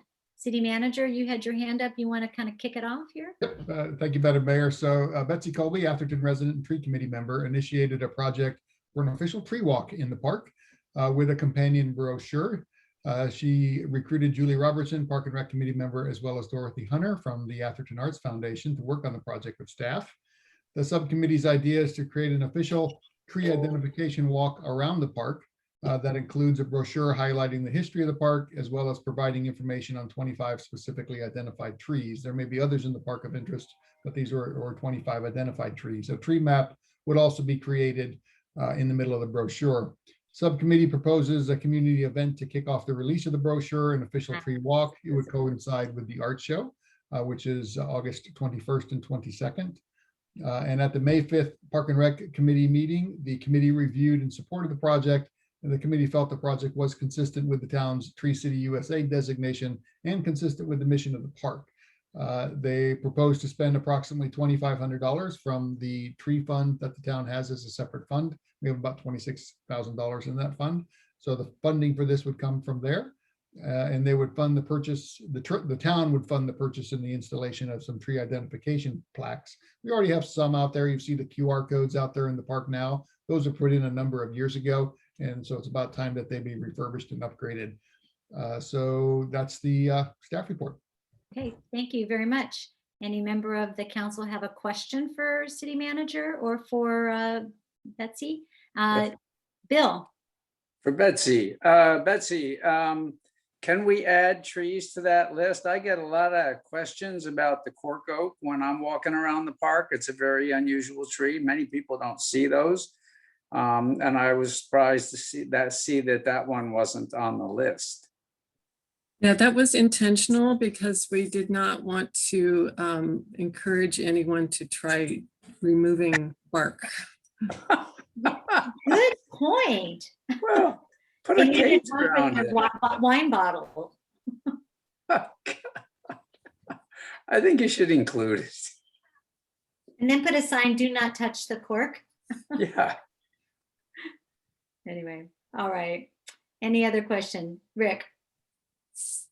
So in the images in the staff report, which I think is on page 3 of 19, the identification item, there's this long 4x4 pole with a little plaque on top of it.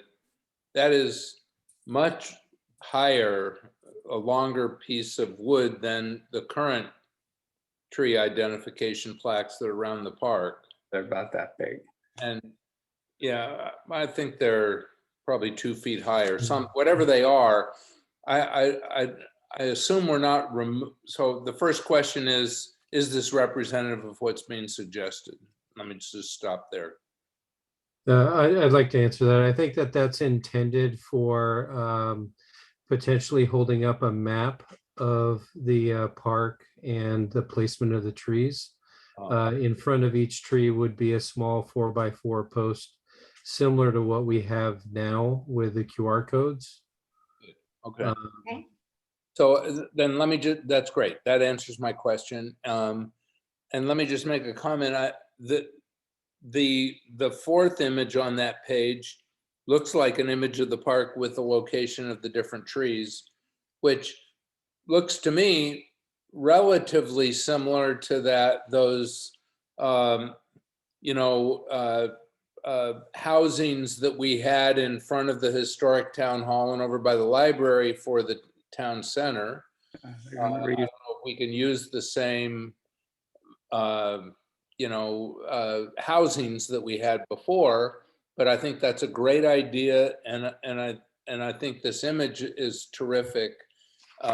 I'd like it to be, maybe this is where we start, but maybe it gets more comprehensive later, because I think we have a whole variety of trees that go well beyond the 25, which, once we establish people focusing on them, there's going to be interest in that. And I love the idea. Okay. And can I say that tall pole, we were trying to reuse the signs that were in the Civic Center, and all Sally could find was that tall pole. If we can actually find the flat piece, we would love to use that. I'll bet George has an idea where they are. I know who to ask. Yeah, those have been demoed. The ones that were at the Civic Center, Town Center before, they were not waterproof, those housing with the signs in it.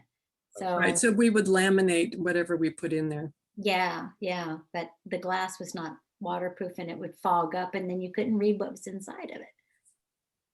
So anyway, Diana, you have your hand raised. Yeah, it's kind of a question. When going in the park, I'd heard from people that there's a whole history of the trees, meaning that early on people would go and travel the world and bring back sampled trees from different parts of the world. And if that is true, because I've heard it word of mouth, if that is true, can we track any of that history and can that be part of it? Because it'd be really interesting to know the history around a particular tree if we could track down who donated it originally and some of that. There's not much documentation. Does our historian know any of that? Or is it just hearsay? The history is all locked up at this point. Well, it's going to come unlocked soon. No, but actually we've been meeting, the Atherton Heritage Association has been meeting for the last couple months. And there is a file on trees in the park. I haven't looked at it to see how thorough it is, but there's definitely information. I don't know if it has the detailed information that you're referring to, Diana, but there is information in our files. I just think it's a lovely history lesson and it brings it back to be not just about the trees, but about the history. Yeah. And I'll contact you to see who you've talked to. Oh, I know nothing, so I shouldn't even have said anything. Like I said, it's hearsay. I really don't know, but I have heard that story more than once from people. I think you should participate in it, Diana. Oh, I'd love to. I love trees. All right. I don't Okay. know. All I right. can pick it up. I don't know. All right. Well, Okay, I think I'll it's talk to Marion Oster. Yeah, talk to Marion Oster. Any other council member have a comment on this? Any member of the public have a comment on this? My comment is, Betsy, I think this is an excellent idea and I love the tree committee for bringing it to us. And I think like it's apparent, the devil's in the details, but I think that, if you're working with historians and other members of the public, you guys do a good job. So I'm all for it, as long as you pay for it, okay? We can do that. Thank you. Do we need a motion, George? Yes, a motion to approve the expenditure of $2,500 and authorize the town to support the event. So moved. Second. Okay, all in favor? Just Do we have? Hawkins, Thank you. Aye. DeGolia, Aye. Widmer, Aye. Vice Mayor Limpers, Aye. and Mayor Lewis. Aye. Okay, moving on to item number 21. So this is authorization to contract with Douglas Kim and Associates for the Sustainability Coordinator Consulting Services to the town. And City Manager? Yep, thank you, Madam Mayor, members of the council. At your April 21st meeting, you approved an RFP for a sustainability coordinator consultant. The RFP was issued on April 23rd. Proposals were due by May 28th. We received a total of 3 proposals, one from CSG Consultants, one from Douglas Kim and Associates, and one from Frangish Surti. After an initial interview, an evaluation committee consisting of planning staff, the city clerk, and myself convened to review and rank the proposals. The top ranked proposer was invited in to meet with staff. That was Douglas Kim and Associates. Upon conclusion of that introductory meeting and the completion of some reference checks, the evaluation committee recommends the approval of the Douglas Kim and Associates proposal to provide consulting services to the town and direct the city attorney to prepare the contract and authorize the city manager to execute. Okay. Any questions for City Manager on this item? No? Any member of the public have a comment or question on this item? And I saw no hands, Mayor. Okay, thank you. I'll bring it back. Any discussion on this item? I can just say that I know Doug Kim from serving on several regional committees with him. And, you know, that he has listed in his application or resume and proposal. And I think this is a 1-year trial. And, you know, I think he'd be fine. He's very easy to work with. And I think we need somebody like this. And so I'd like to make a motion to approve this contract. I'd like to second it. Councilmember Hawkins, Aye. DeGolia, Aye. Widmer, Yes. Vice Mayor Limpers, Aye. Mayor Lewis. Aye, thank you very much. So last, but certainly not least, is item number 22, which is to adopt the resolutions adopting the FY 21-22 operations and capital budget, salary and benefit resolution for unrepresented staff, the 21-22 salary and classification schedule, GAN limit appropriations, and establishment of a COP debt service fund. Now, we've all gone through these over the last 4 months. Do we have any questions? City Manager, you want to kind of elaborate on this? There's 5 items here that we can take all in one bucket or parse it out one at a time. All in one, all in one. You can do it all at one and end the meeting quickly, but I just wanted to say this is a very big kudos to staff for their hard work on putting this budget together. It always takes a lot of time.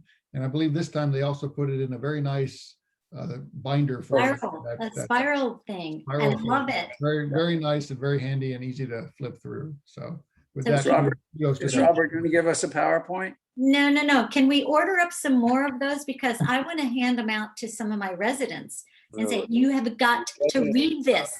Post it online. Yeah, of course, they're going to stay up all night reading it. Come on. I stayed up all night. It's really well. Can I ask an actual question? Yes. Oh, yes, Yeah. of course. Sorry, it just relates to the debt service fund.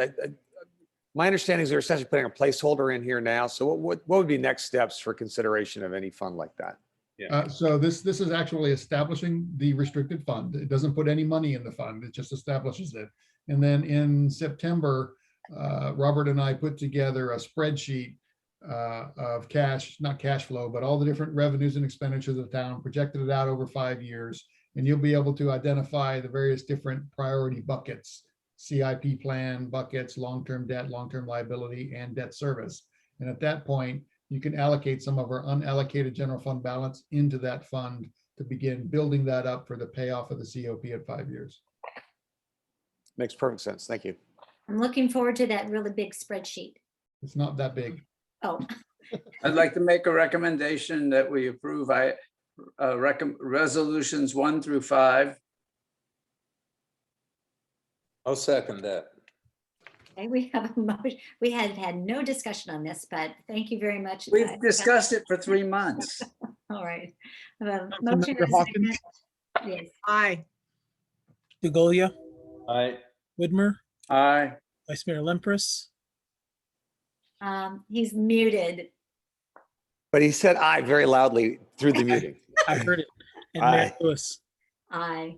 Thank you. Thank you all. Thank you, Robert Ovadia. Thank you, Robert Barone. And I see that you got here, and Anthony for doing all the coordination of everything.